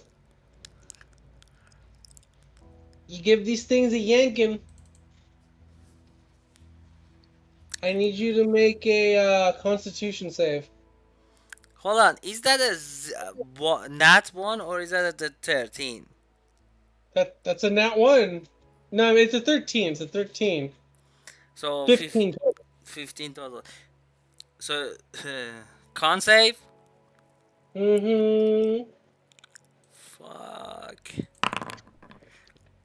Hold on. That was save. Sorry. 72. Isn't it the same thing? Can we? Why do you have?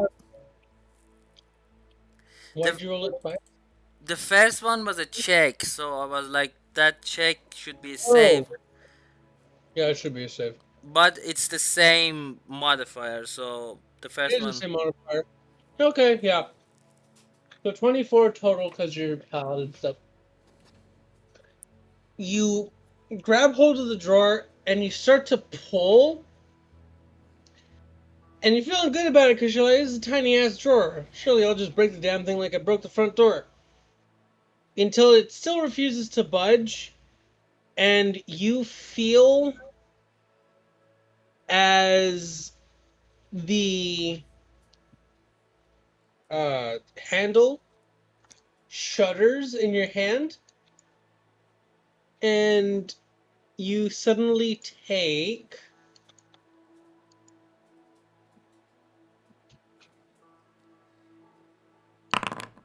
20 points of lightning damage. That is As halved. all right, sorry, 10 points of lightning damage as angry, jagged spears of lightning race up your arm and cause your entire arm to cramp up. I did not roll that inside. I don't know why. Is it there? Um, well, you vibe checked the drawer and it is vibrating in a bad way. Any other marking that I can determine who is the mayor, who was the mayor in that room, or from the books that I got? Any kind of name or family name? As you look around the personal study, you would find in amongst the scrolls and books that unlike the library, which is almost entirely devoted to work, these books and scrolls are actually much more personal, but they all seem to be art or sheet music, and they are written in different handwriting, so you'd imagine that they're probably family members, but you don't see any documents actually stating the names of any of these people. And no document that I have read until now has said anything about who's the mayor. Nope. Okay, master bedroom. Here we come. I guess. The master bedroom, dirty and dusty as it is,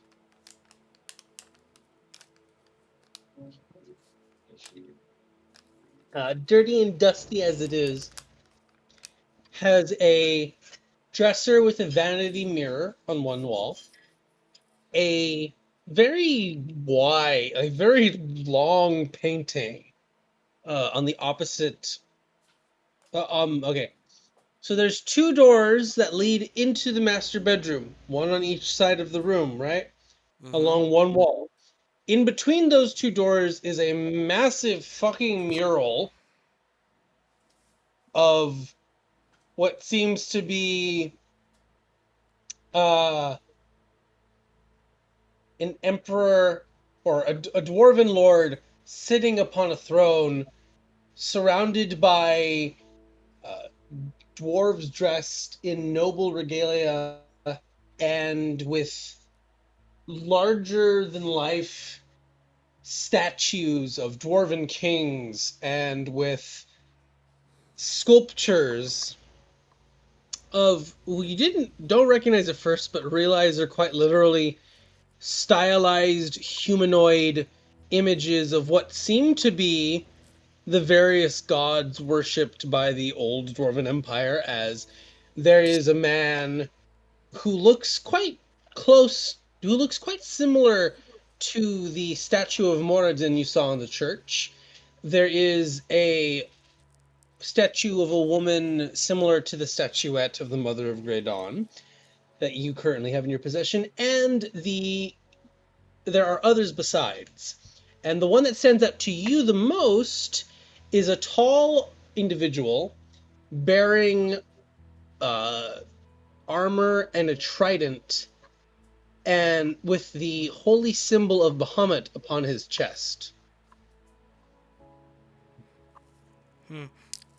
Is that if I study that statue, do I remember anything from my studies as a paladin and The answer as to that a history of Darwin Empire? uh, the answer to that question, if you recognize this individual, unfortunately, is no. You've never seen or heard anything about it, and he has vaguely elvish features. Looking at the again, this is a large mural. This is a large painting of this scene, and so the statue of this man with the symbol of Bahamut on his chest is a painting of a statue. It is not someone that you recognized from any pictures or paintings. It is not someone that you have heard of or read about. It is not someone that the Archbishop of Celestina has ever mentioned in any of his long winded rants and teachings about the history of your people or Can of I the Church send of. a sending message to Archbishop right now about this thing? Okay, 25 words. 25. Hmm. I he knows who it is, right? Yes, you've spoken to I Archbishop, I believe, before. have found a new keep. Okay. Hold on, no. I have discovered a lost keep. Uh, there is a mural in Mayor's Den Lord's bedroom. That's 15. I have 10 more.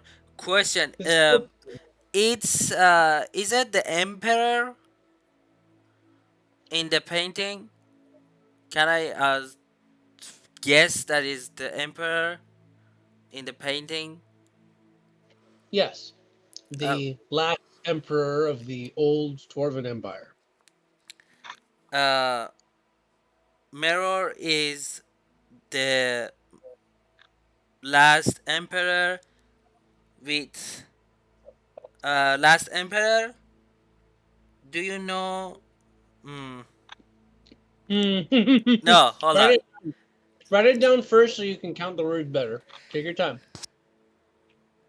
Sioda and Straight, what would you like to do during this time? And well, straight Nightshade left.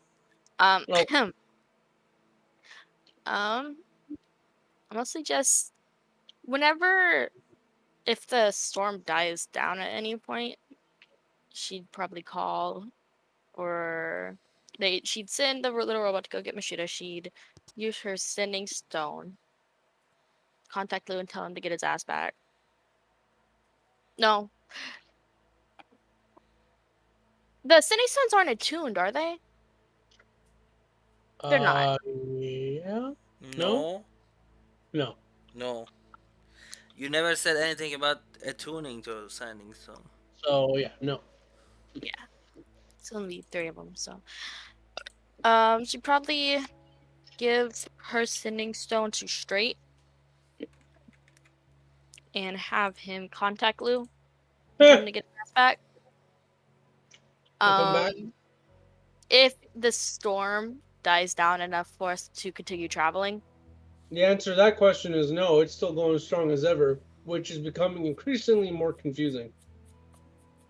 does it seem abnormal how hard it's going? You've been down here for almost 5 hours, and the storm hasn't abated at all. It's pretty unusual. The longest storm any of you can think of lasted for about 3 hours, and that was rare. That's a really rare occurrence. This is going on hour 5 or 6, and it's still going. If cuz she's immune to poison, if she up stepped outside and just looked around, would there be anything unusual going on outside beyond just storm? So the ash storms are so heavy, are so obscuring that they actively half your dark vision. So no, you don't see much of anything once you step out. Once you look through the storm, and it feels like an actual ash storm as it scours against your skin and tries to enter your lungs and choke you from within. But your magic and your innate magic as a drow kind of kicks in and keeps you alive. Mm. So, it should be. I have rediscovered a keep. There is a painting of the emperor with a elf-looking statue with a trident and symbol of Bahamut. Do you know him? That's 24.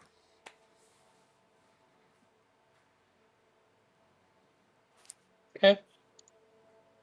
As you send this question, there's another period of silence as now I must formulate a 25 word or fewer response.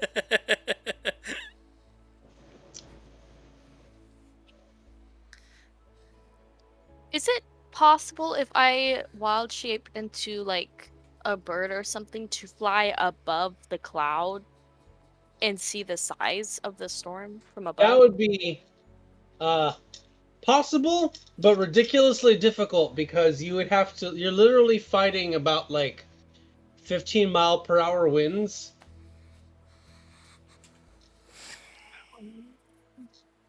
Not quite, not quite dangerous hurricane level, but pretty damn fast.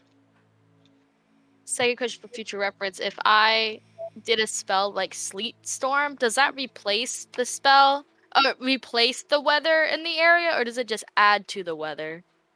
It would add to the weather in a very unfortunate manner. Okay.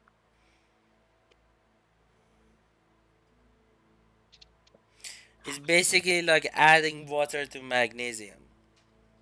That's the thing too. Bad idea. That is bad idea. Same would the ash storms work with call lightning if um, I'm outdoors in stormy conditions and I so, cast it? so the way that call lightning works is if there is natural lightning, it enhances the spell, right?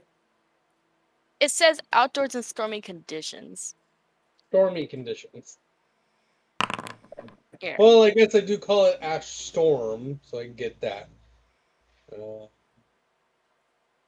I'm sure it's implied, but It's implied, but yeah, I'd say it would because you become could an say there's actual. static electricity in the air, technically, Yeah, with the yeah, no, amount of sand grinding um, against each other. I'd say that would loosely qualify as helping. Mm. Electricity is in the air, I guess. Like 1d10 helping. Yep, Cool, cool. it makes your lightning harder. Have anything prepared?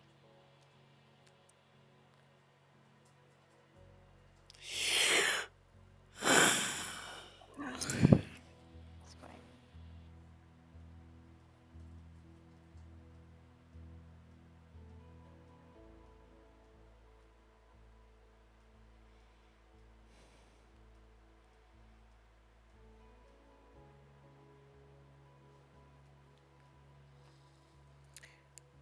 Yeah, sending with that fucking stupid limit is annoying.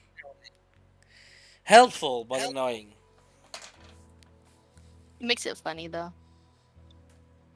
Every time I'm using Stone, it's the sending everything. The only thing that comes to mind is Ford trying to count with that whole hand. Every time he left a finger for one word, it was like his whole body was moving behind that finger. He's concentrating so hard.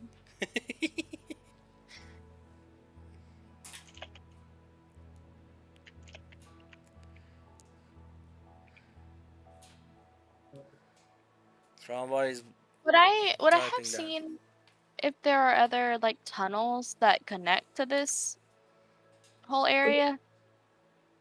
Like not part of the rooms, but part of the actual cave system. Well, yes, actually, because this is a mining hold. There are a lot of tunnels that go every which way. You probably Yep, give a all the glance around the entrances of them and see if there are any tracks or anything like that. 'Cause I'm just thinking investi- that wolf had to have come from somewhere. investigation check. Yeah. Investigation for tracks. Yep. Oh no, sorry, survival. You're right. You're Oh, right. no, I'm not gonna tell you how to do your job. No. Maybe I should have done You investigation. eventually get a response. That is a priceless heirloom. The man you speak of is an old champion, and more than a champion at the same time.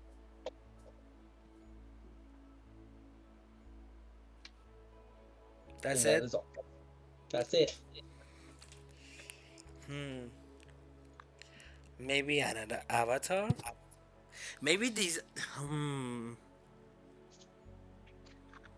These motherfuckers are avatars of the gods.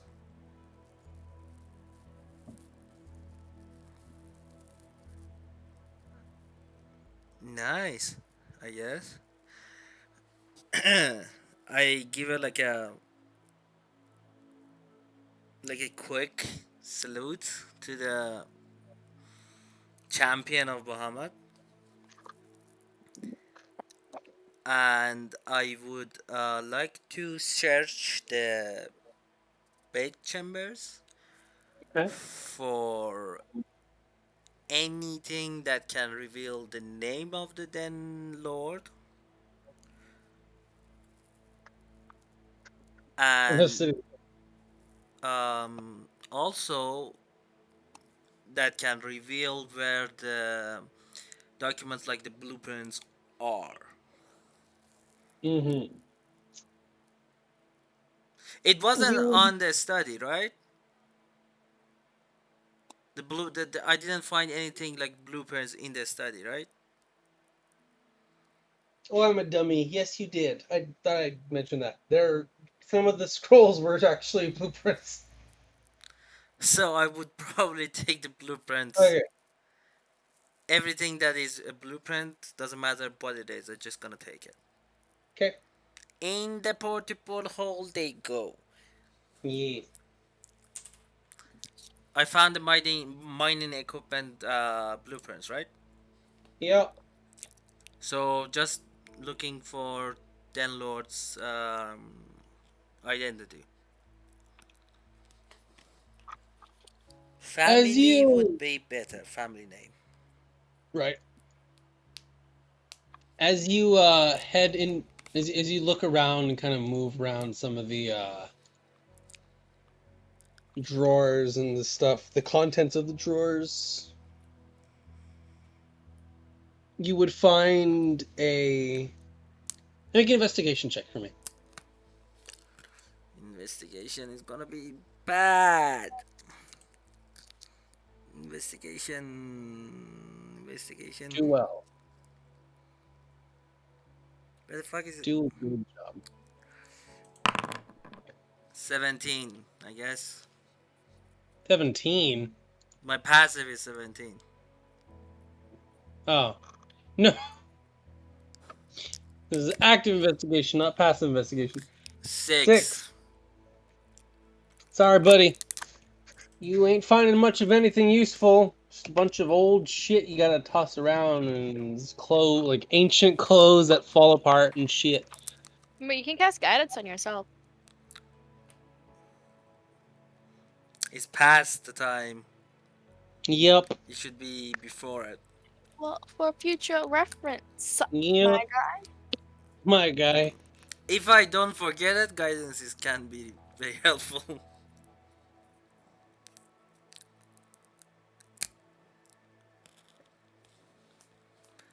um, I would like to, if I don't find anything else, I would like to draw the faces of the statues because I assume these guys are like avatars Hmm. of the gods. Just wanna confirm it later. Okay. And did the amulet I took from the Hall of the Dead, is Yeah. it red colored? It's purple. It's an amethyst with a pair of essentially angel wings wrapped around it. Hold on. I'm gonna go back to the Hall of the Dead real quick and find out the tomb of the Den Lord. Okay.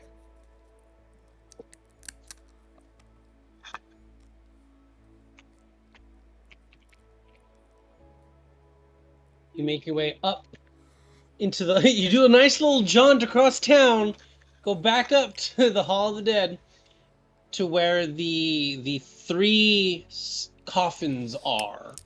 The coffin of a Stonefast, the coffin of the hero, and the coffin of the Den Lord. Who is the Den Lord? I wanted the full name, like family name, middle name, his first cousin name.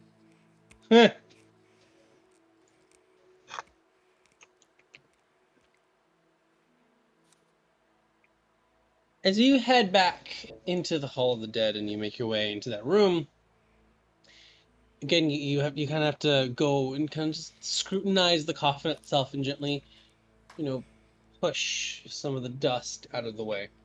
And emblazoned upon the coffin of the last city lord of Kronar is written the name of Brukhimir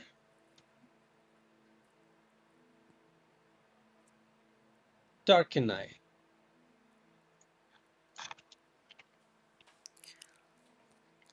Hmm. And of course it puts Cecilia, because that was the token I had selected without realizing it.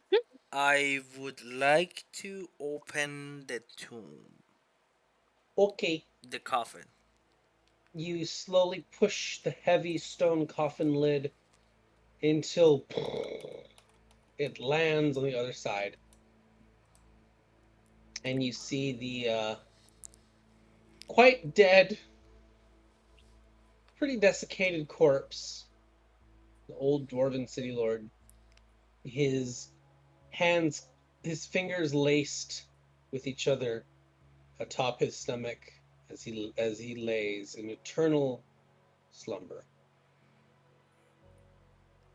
There is no way of drawing blood, right? This is a corpse. This is a almost complete skeleton corpse. Is Is there no any? way Is bone there left. any um like a key or anything that magical and can be like used to open that shed in the study?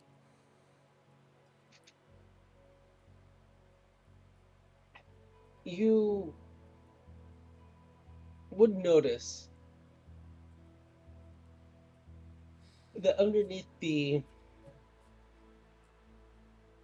beautiful robes that he's wearing, there is a necklace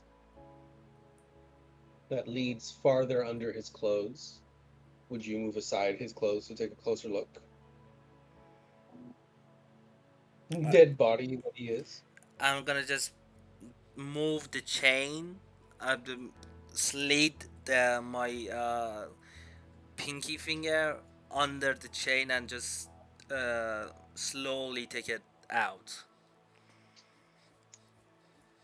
As you start to lift the chain, where did you put that statuette and amulet, by the way, of the mother, Grey Dawn? They should be on me,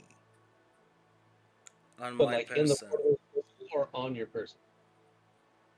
On your person? On your my person because I never said I put them in portable hole. Okay, so I just wanted to make sure. And you start slowly lifting the chain gently.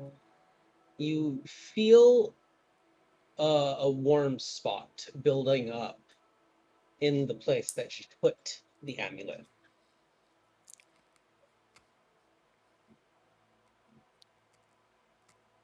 I take the amulet and take it close to the necklace of the dead Den Lord. The amulet, the amethyst itself glows brighter the higher you pull the necklace of the Den Lord until you can clearly see on at the end of the chain of his the necklace's chain a quartz crystal filled with a blood-like substance. Yes! I knew there should be something like that. I'm gonna take that blood, go back to the mansion. I will note that as you pull the necklace off of his body, the amulet in your hand glows extremely bright, and the chain of the amulet itself burns with intensity and starts to actively scar your flesh from the heat. Before I leave the place, I am going to put back the uh, tomb lid, the Yeah. coffin, whatever you want to call it. Put it Mhm. back. Uh, quickly make a salute to the dead Lord, apologize, and say prayer for guidance of the dead to the Bahamut Mhm. very quick. Then I'm gonna go back to the mansion. The moment you step, the moment you take a step out of the Hall of the Dead, you feel excruciating pain coming from the palm of the hand that held the amulet of the Mother of Grey Dawn. And looking at it, you see as because you have like scorch marks in the shape of the chain of the necklace. Mm-hmm. As you look at it, the scorched chain marks wriggle along your flesh and makes your hand feel like it's being ripped apart, and they reform on your hand to form in dwarven runes the words grave robber. Great. I'm gonna go back to the mansion. Um, pull out the amulet. If there is like a mechanism for pulling out the blood, I'm not gonna destroy the gem Mhm. substance. But if it's not any kind of mechanism for pulling out the blood, I'm just gonna uh, break the gem for the blood The to come quartz out. crystal itself does seem pretty solidly made, to the point where you honestly don't know how the blood got in there. So investigation Sure. to find out how to get that shit out. Don't fail me now. You probably are gonna fail me. 14. And I forgot guidance. Shit. Eh, honestly, this is a pretty plain, like, cut of a quartz crystal. It's just, it makes no sense how they managed to not only hollow it, but get so much blood, comparatively, because it's a pretty decently sized one, how to get so much blood into the crystal without any form of opening being drilled into it. It's Is there a pretty way impressive. to take out the gem from the necklace? Yes, the gem itself is held within a ornate golden kind of holder, and that's what's attached to the chain. And you can pretty easily remove the golden holder from the chain. You can't quite remove the quartz crystal from the holder, however. I'm gonna place the gem on the desk, pull out my sword, place the broadside of my sword on the gem, and apply pressure to the So gem where are you putting the gem right now? on the desk On the desk? Like where? where the rune is. Okay, as the gem itself touches the gold of the rune, you see the blood being siphoned from the crystal onto the gold Guess don't and need fill that. up. Almost broke it. Not quite though. Huh. That's why I asked, because I'm like, you gotta be real specific with these things, otherwise you will break stuff. I'm the No. yeah. My point was to pull it on the rune, break it Yeah. on the rune, so the blood goes on the rune and nowhere else. Thankfully, you Because don't have to break anything, as once the quartz crystal touches the gold filling of the rune, the blood is pulled from the crystal onto the rune itself. And as it fills the rune and dissipates and is absorbed into the rune itself, it flickers with a light blue light. And you hear a noise like a key being turned in a lock as the red lights on all the drawer handles flicker and disappear. so how many drawers do we have? 6, 2 small, 1 large on each side. First I'm gonna go right side, the big one. What Okay. is inside?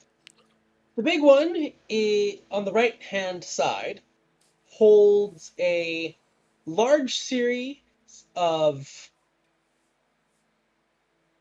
scrolls that seem to be, sorry, large series of magic spell scrolls containing Ooh, containing a very large assortment of spells from first to fourth level, although there's only 2 fourth level spells.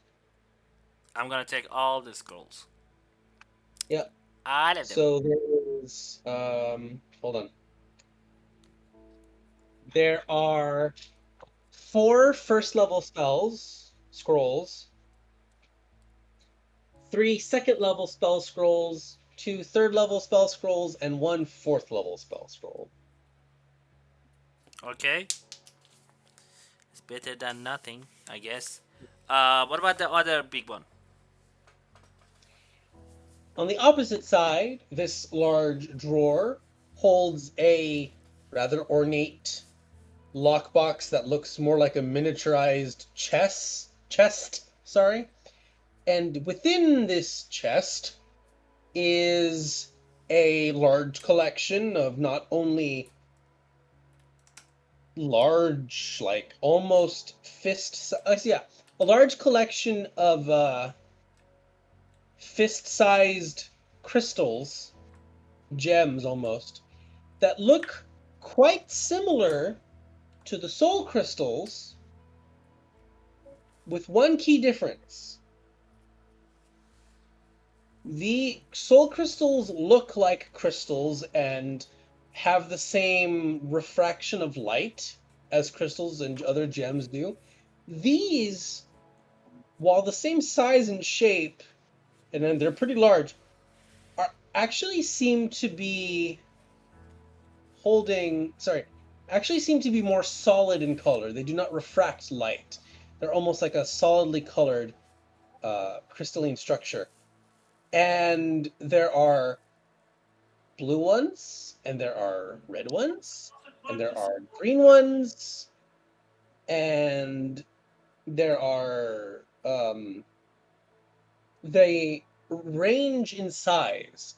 The smallest being the size of a fingernail, or yeah, a fingernail. The largest being almost the size of the width of two fingers put together and the length of them as well. I'm just gonna put that chest into portable hole. Mhm. Two small ones on the right. On the right hand side, these small chests, the top right drawer holds the personal diary of Brukimir Darkeneye. Anything about the last days of the city? Yes, and I will spare you the details by telling you that it is filled with a very depressing series of accounts of the last people alive in Kronar and how they all succumbed to various injuries brought about by the literally endless onslaught of the enemies and how they could not sleep and they could not even take breaks to shit, for the enemies were always watching and waiting for any weakness. And the moment one of us fell, they had to throw them towards the enemy to buy time for the citizens to escape. Shit. I'm gonna take that diary too. What about the second drawer on the right? The middle right drawer is filled with just papers,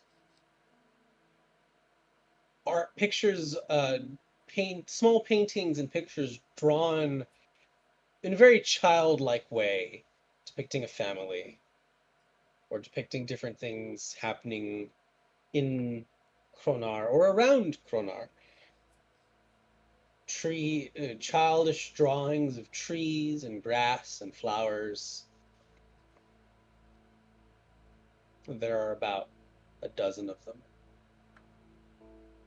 I'm gonna take the.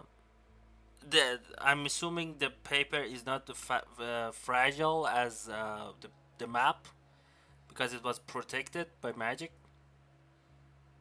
Yes, actually, these papers are much less fragile. They're able to be interacted with as if they were just just made this morning.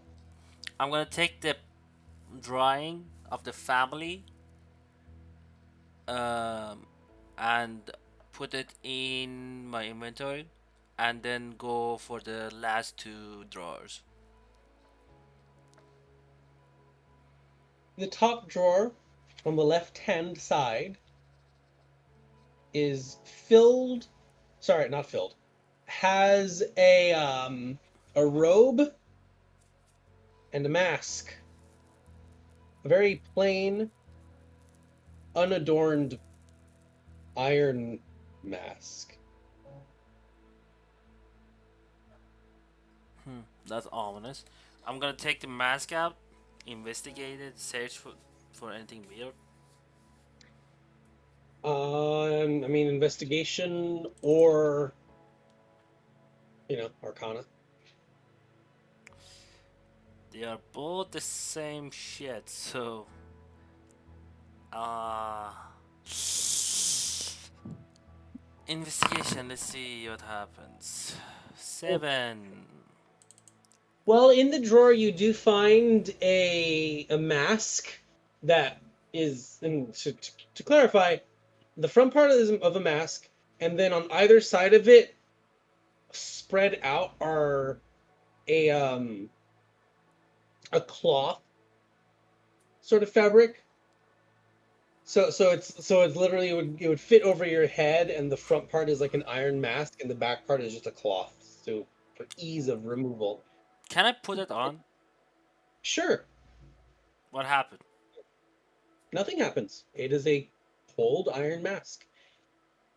In addition to this mask, there is a deep purple robe covered with patterns and that don't hold any specific meaning that you're aware of. And underneath the robe, a small, well, a decently sized amulet, not depicting any holy symbol, but rather depicting almost like a flame, a stylized flame, held within a stylized depiction of a pair of hands cradling it. And on the back side of that amulet is a engraved drawing of the same face that belonged to the emperor that you saw in the mural. That's weird. I'm gonna put on all of the things that are in the drawer. The robe and the amulet. See anything happens. Takes a bit of finicking, of messing around as you kind of fit it over your clothes and such. But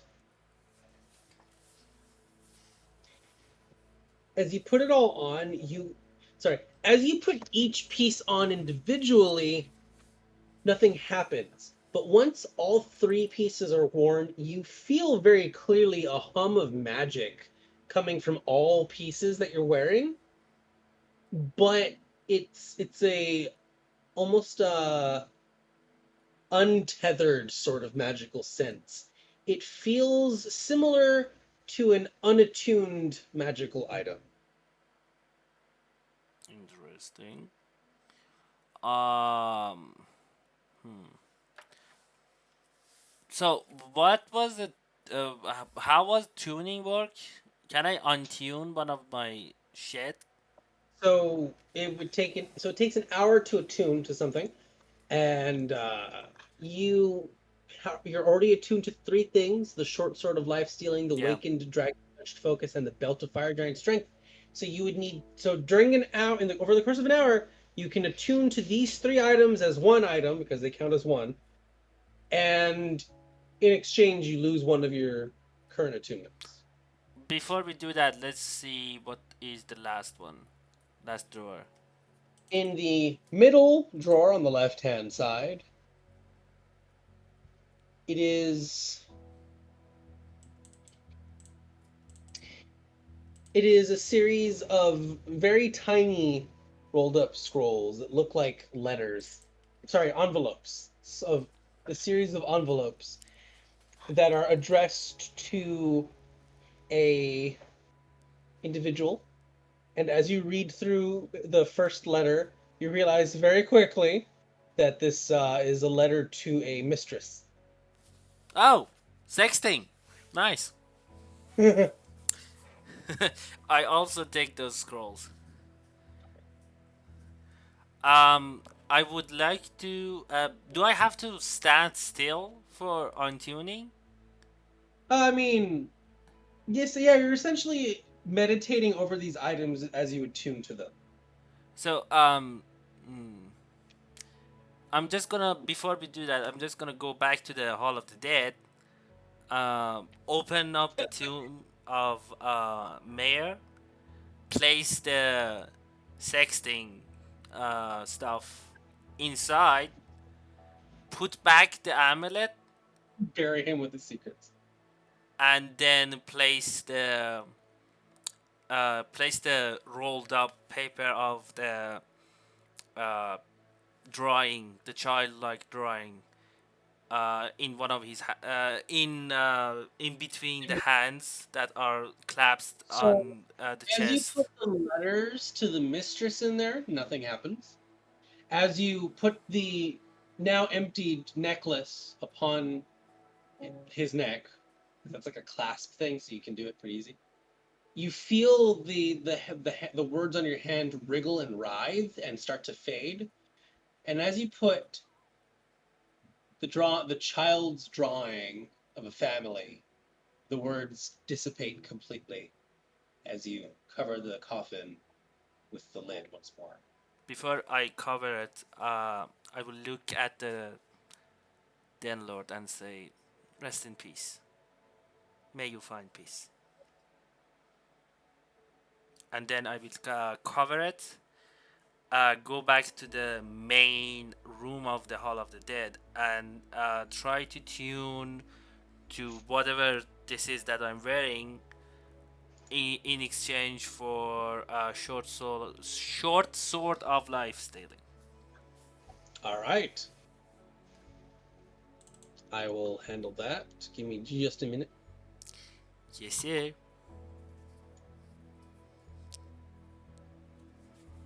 Over the course of an hour,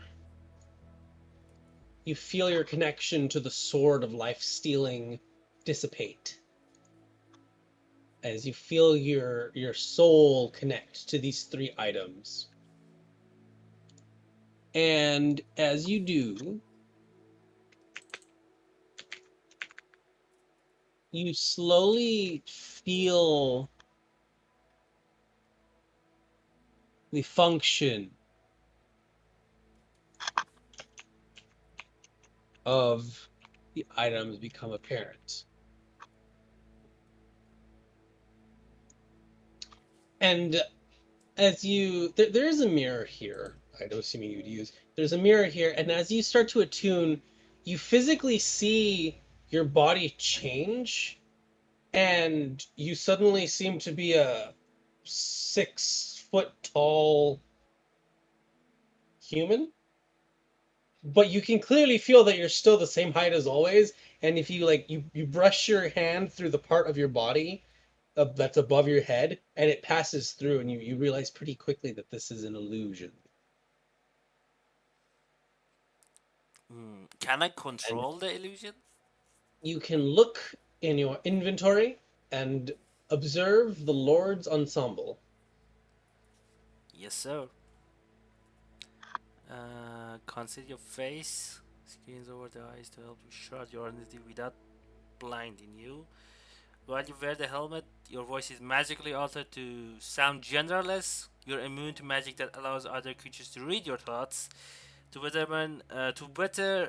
whether you're lying, to know your alignment or know your creature type. Creatures can communicate with you only if you allow it. Nice. A Lord's Amulet. This amulet bears the crest of Kronar. It functions as an amulet of proof against detection and location. Lord's Robe. The Legend Robe functions and as a ring of free action, and it creates illusion that you have a non-script. I have no idea how do you say that word. Humanoid A build. nondescript androgynous humanoid build and stand 6 feet tall. So if I use the ring of reaction, do I go back to like Lou? If you do what? If I use the ring, if I use the ring of reaction, do I go back to Lou? Oh, you mean the robe? Yeah, it says this legend rope functions as a ring of reaction. Yeah. The ring of free action, unlike the spell freedom of movement, gives you. Let's see. The ring of free action states that while you wear this ring, you ignore difficult terrain, and magic cannot reduce your speed nor cause you to be paralyzed or restrained.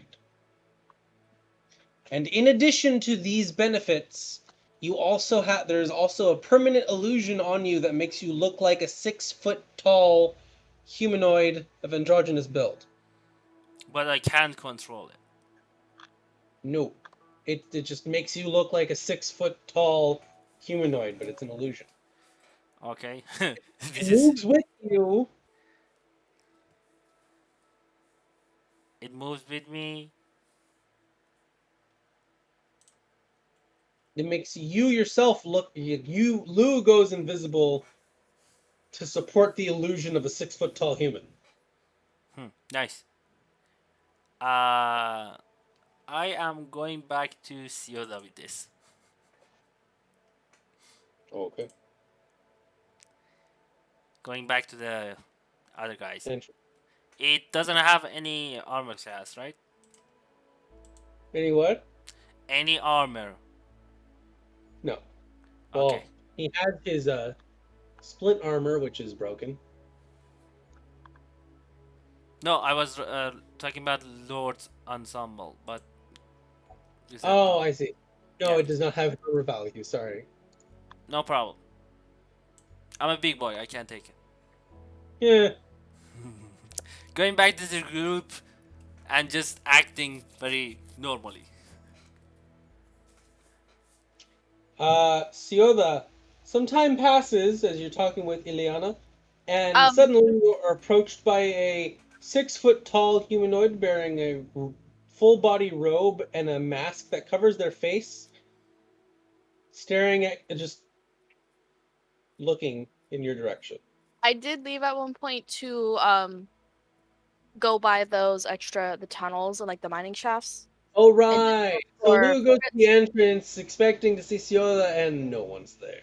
Just Ileana.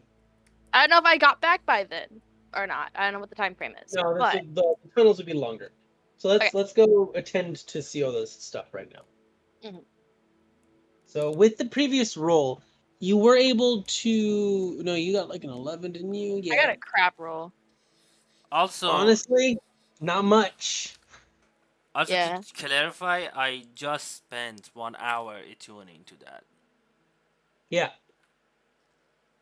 Mm. It takes a long time to get from one place to another when you're going across the den hold. Also, I made it from the mansion back to the hall, from the hall back to the mansion. So, Yeah, so Sioda's been doing a lot, you've been doing a lot. yeah. You've been doing a little bit more than Yoda, to be fair. Um, so I don't see any tracks. Would I be able to try to find a tiny creature or beast specifically? Like just try to catch something like that if they exist at all, because that's something I would want to try to do. You don't quite notice anything like that. Okay. In that case, and I don't see anything interesting just peeking down any of these tunnels, I will head back to the camp. And casting Druidcraft, would I notice if the storm's still raging? Oh yes, yes it is. Did all the tunnels I pass seem to go on for a really long way, or is it just like kind of shallow, just purely mining tunnels? They're mining tunnels, but they're anything but shallow. They go on for quite a while. Would there be mining shafts that would like extend towards the direction we would be traveling on over land? Yes, but they go farther underground. Okay.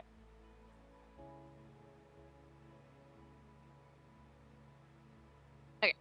Um, would I have been able to take a long rest during like all of this situation for the purposes of updating my spell list?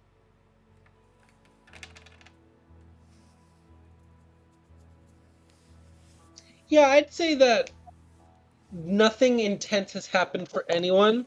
I mean, Lou got shocked, but even then, that's still not super intense. So, yeah, I'd say everyone would get a long rest.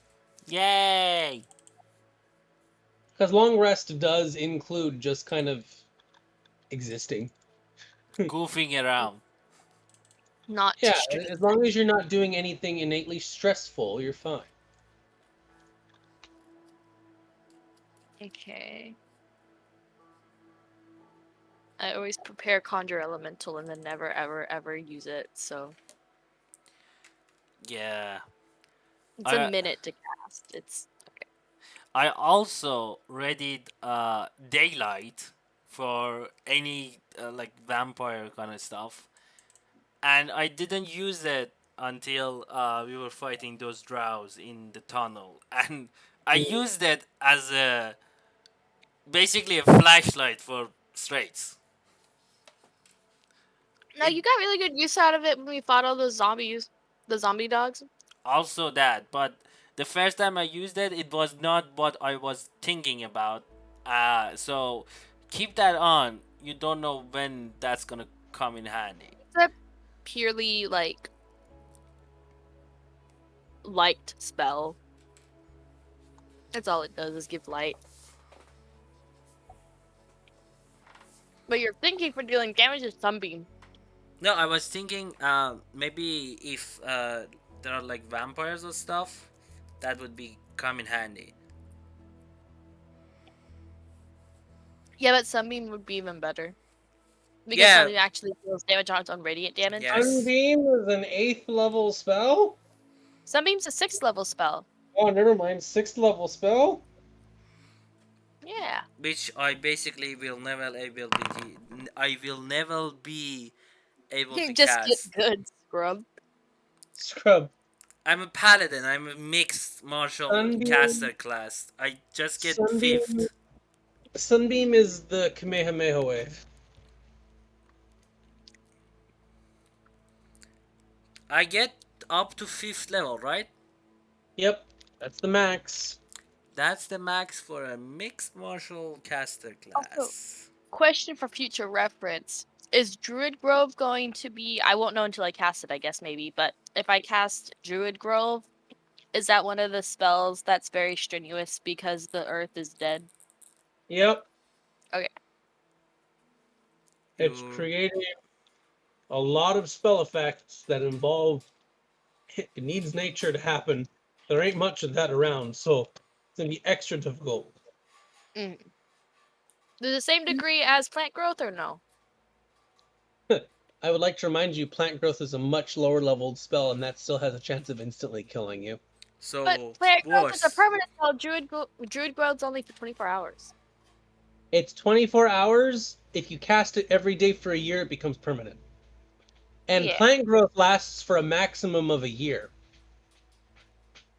That's just basically permanent in D&D terms, I mean, In barring players' time terms. jumps. Okay.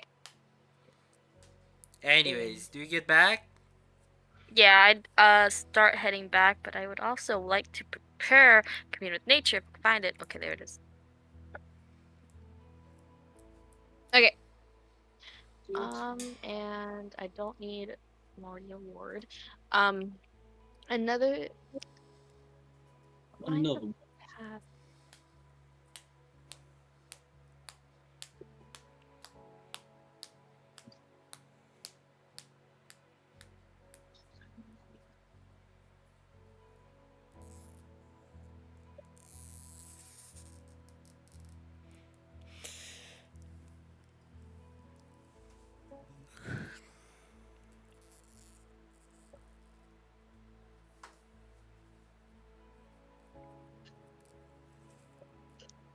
Would wind walk?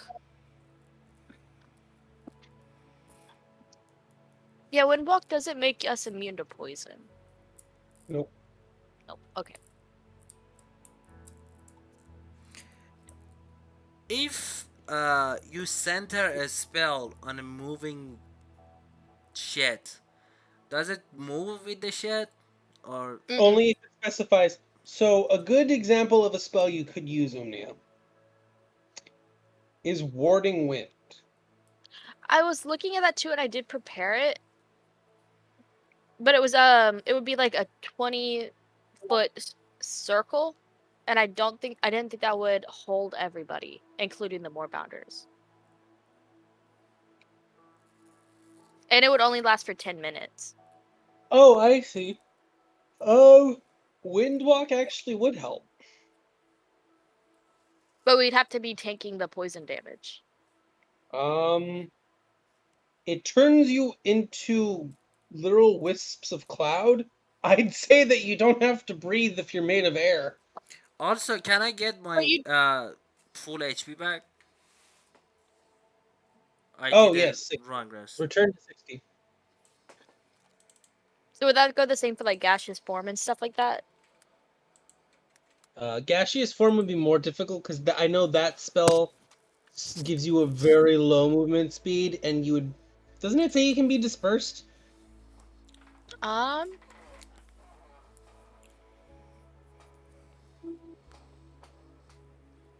it does not say you can be dispersed. Okay, so you could do it, and that would apply, but that's a touch spell, and it's concentration, so it's only one creature at a time. Yeah, Yeah. a willing creature. Yes, sir.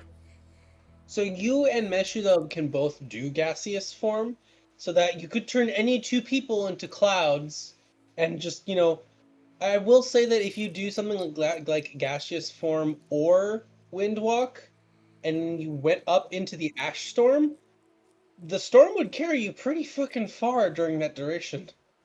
But we would be leaving the cart behind. Oh yeah, no, definitely. But I'm just saying, push comes to shove, you can just use that as an escape strategy, like, and just use the ash storm to blow you way the fuck away. But you can't move during it, basically, because the ash storms are really powerful. So you would just literally be pushed along the current, Mm, and wherever it drops you off is my choice. I wouldn't take that if I were yeah. you. And find the path would just do a straight line. It wouldn't help me find a way around it. Like if there was a secret tunnel in these pathways, it wouldn't find those paths. It would only tell me to just go straight line, like across the desert. Or would it find the safest route? Because it says it doesn't find necessarily the safest route. It just says the shortest, most direct physical route to a specific fixed location, and it tells you how far the location is and in what direction it lies. And it still you automatically determine which path is the shortest and most direct without caring about safety. Just well, and also, right, like that spell can't possibly take weather into account. Now, if you did learn the spell control weather, that's a different story. I can only control the wind For now. at the moment. I need to get good iron scrub. Uh, question: what one of those protection amulets gonna cost us? Oh, to protect against the Ashwinds, waste? right? Oh boy. So those items specifically are necklaces of adaptation. And those things easily go for more than 30K a piece because they're not easy to make anymore and they're in ridiculously high demand. And while there's a lot less people nowadays, there's still a lot of people. Okay.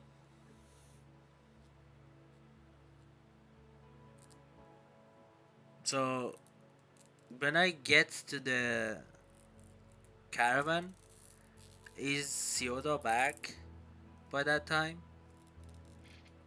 Yeah. In which case, you would see a 6 foot tall humanoid with a featureless iron mask and no distinguishing facial features at all. But not immediately hostile. What's Lou doing? Standing there menacingly. He Yeah. he tries to mimic his most mysterious and ominous sounding voice he has heard as Remember, the mask automatically forces your voice to sound genderless. genderless but not emotionless, Oh, that's fair. I'll give it and to you. says, "Hello, friends. Friends. You're Hello, friends. you're not from here." You're not from here. That's the voice that comes out of. That's the voice you're giving me. No, I'm messing with you. Hello, friend.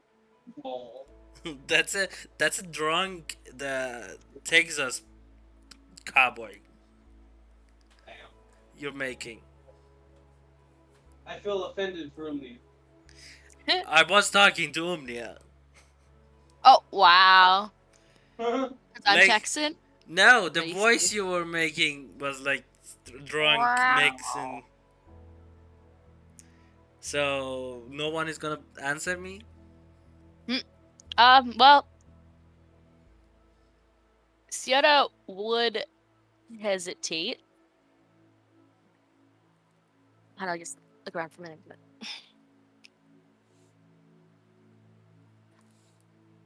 we're just seeking shelter from the storm at the moment. Um,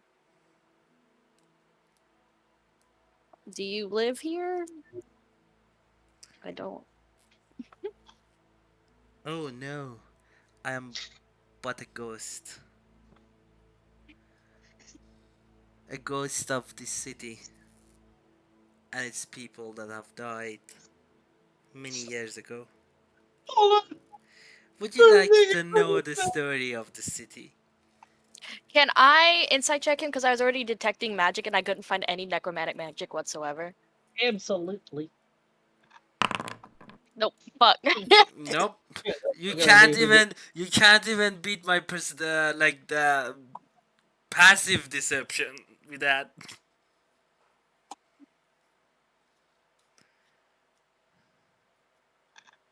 He said, "Would you like to know the story of the city?" I assume you want to tell it, so go ahead. So there was long time ago a thriving city here. People lived here. People worked here. It was a simple mining city, and it exported ores back to the empire. The glorious Dwarven Empire. But then the war started, and people started to leave or die. I can't tell which one. And then something happened. They came, but they were shrouded in shadows and masks. I couldn't see what they were or who they were, but I know they were ruthless because my people died by the thousands, and they used their fallen comrades' corpses as distraction. And then there was silence. for a long time until you came. Well, before you, there was a rather rude creature, but you seem more civilized.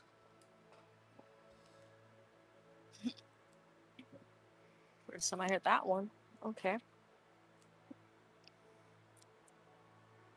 You fought in this war then?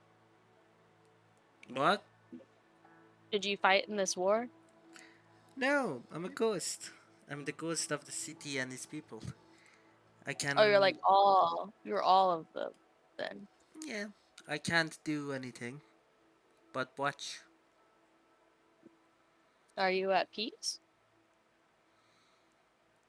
Hmm, I don't know. My city. The city is empty, the people are dead, but the city itself survived somehow. I guess it's just sleeping, waiting for new people to come in. What happened Maybe to I can be happy then. I don't know. what happened to all of the bodies? They are at the Hall of the Dead. There was a war. They had time to bury them? I don't know. But last one to die was the Den Lord, and he is in the Hall of the Dead. There are dwarven magic and runes that keep the city itself clean. It can be the work of those runes. They'd be strong enough to hide a whole body? I don't know.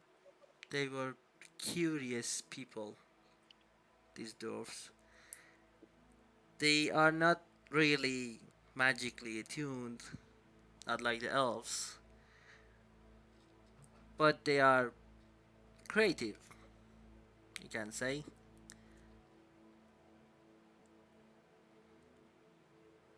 Is there any other kind of magic within the city that would hide certain magical auras? Good. DM, if I take the helmet off, what happens? If you take the helmet off, you still hold on. Oh, Lord's ensemble. The helmet. If you take off the helmet, your voice is no longer altered. You are no longer immune to mind reading or lie detection or alignment magics or creature type detection, and anyone can communicate telepathically with you. But you still look like a 6 foot tall humanoid. I take the helmet off and say, I have no idea, dude. Wait, does he look like Lou under the helmet? No, I No, sound like him. it looks like a random ass human. Sounds like Lou. Mm, And it starts to talk like Lou. It says, like, I have no idea, dude. It was just messing with you guys. okay, okay. I'll hold in my laughter for when it's funny the next time. Okay. I'm not, I ain't mad at that. Uh, I'll, I'm I'll, assuming if I take the robe off, I'm gonna turn back. Yep. Yeah, I take the robe off, show I'm Lou, and then just take everything back. Put everything back. I say with that like genderless voice. Yeah, get used to it. I'm gonna carry this thing around for at least until we get to the four thrones. Speaking of which, can this storm die out already? How long has it been? 6, 7 hours? think 6, right, Tarnbar? Yep. Yeesh. I can't find any routes around it. Yo, mm, Iliana, do you know anything about these things? They seems like unusually long. I don't remember any ash storms this long. I mean, there have been stories about them lasting for days, aren't there? Yo, yo, I, Iliana, you with us? You dead? sorry, I'm a little tired. Um,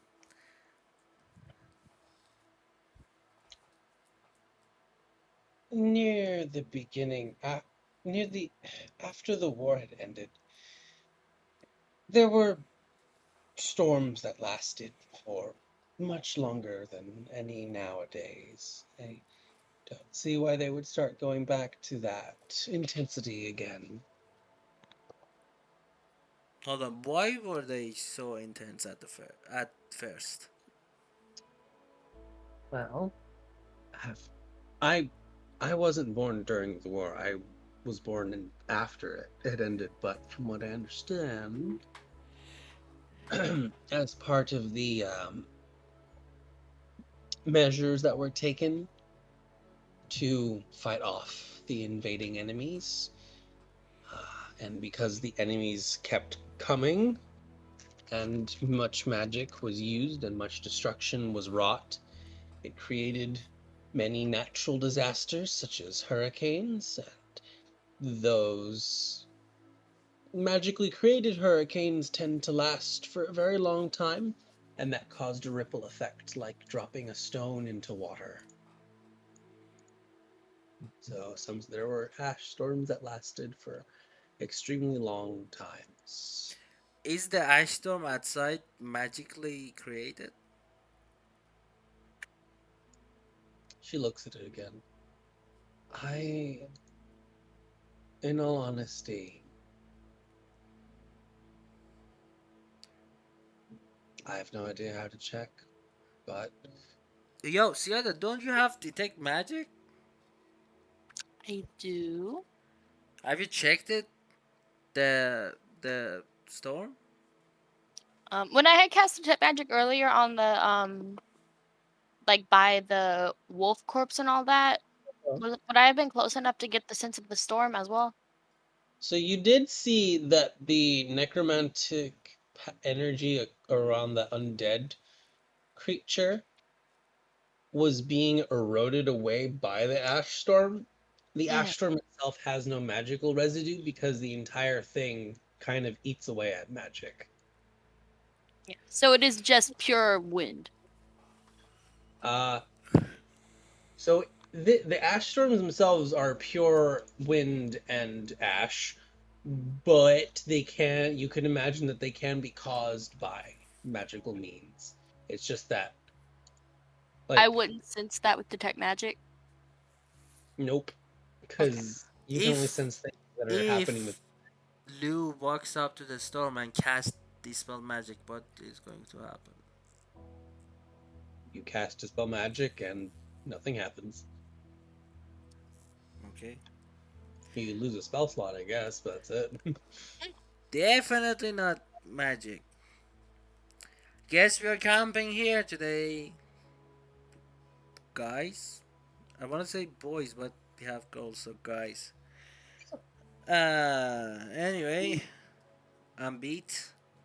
With that, I am going to go I to think sleep. we can end this week's session. Yay. Thank you so much for playing. I hope you enjoyed. I hope you have lots of questions. My question is, you're not gonna take the offer I offered? Hmm. You'll never Question was know. how much of was that whole like city with the mayor stuff planned or how much of it was just purely improv? The entire thing was improv. I had no input on this. No, it wasn't done by Trombar. It was done by the two people on the background. They were just feeding him information all the time. That's why he was just keep going out. They had that Matthew Mercer team of like story writers in the Yeah, back, yeah. just rapidly. I'm not sure about the blood shit. I don't know about the blood. I think the blood was either ad libbed or was planned. I And was like, there's literally no way he was gonna plan for literally any of us to go find like the mayor's office of this ruin. yeah, the blood was definitely ad libbed, right on the spot, not planned. Because if it was like if I didn't go inside, I had to find a next of kin basically. Go to Celestina and find the next of kin. Come back, open this shit, find this shit inside.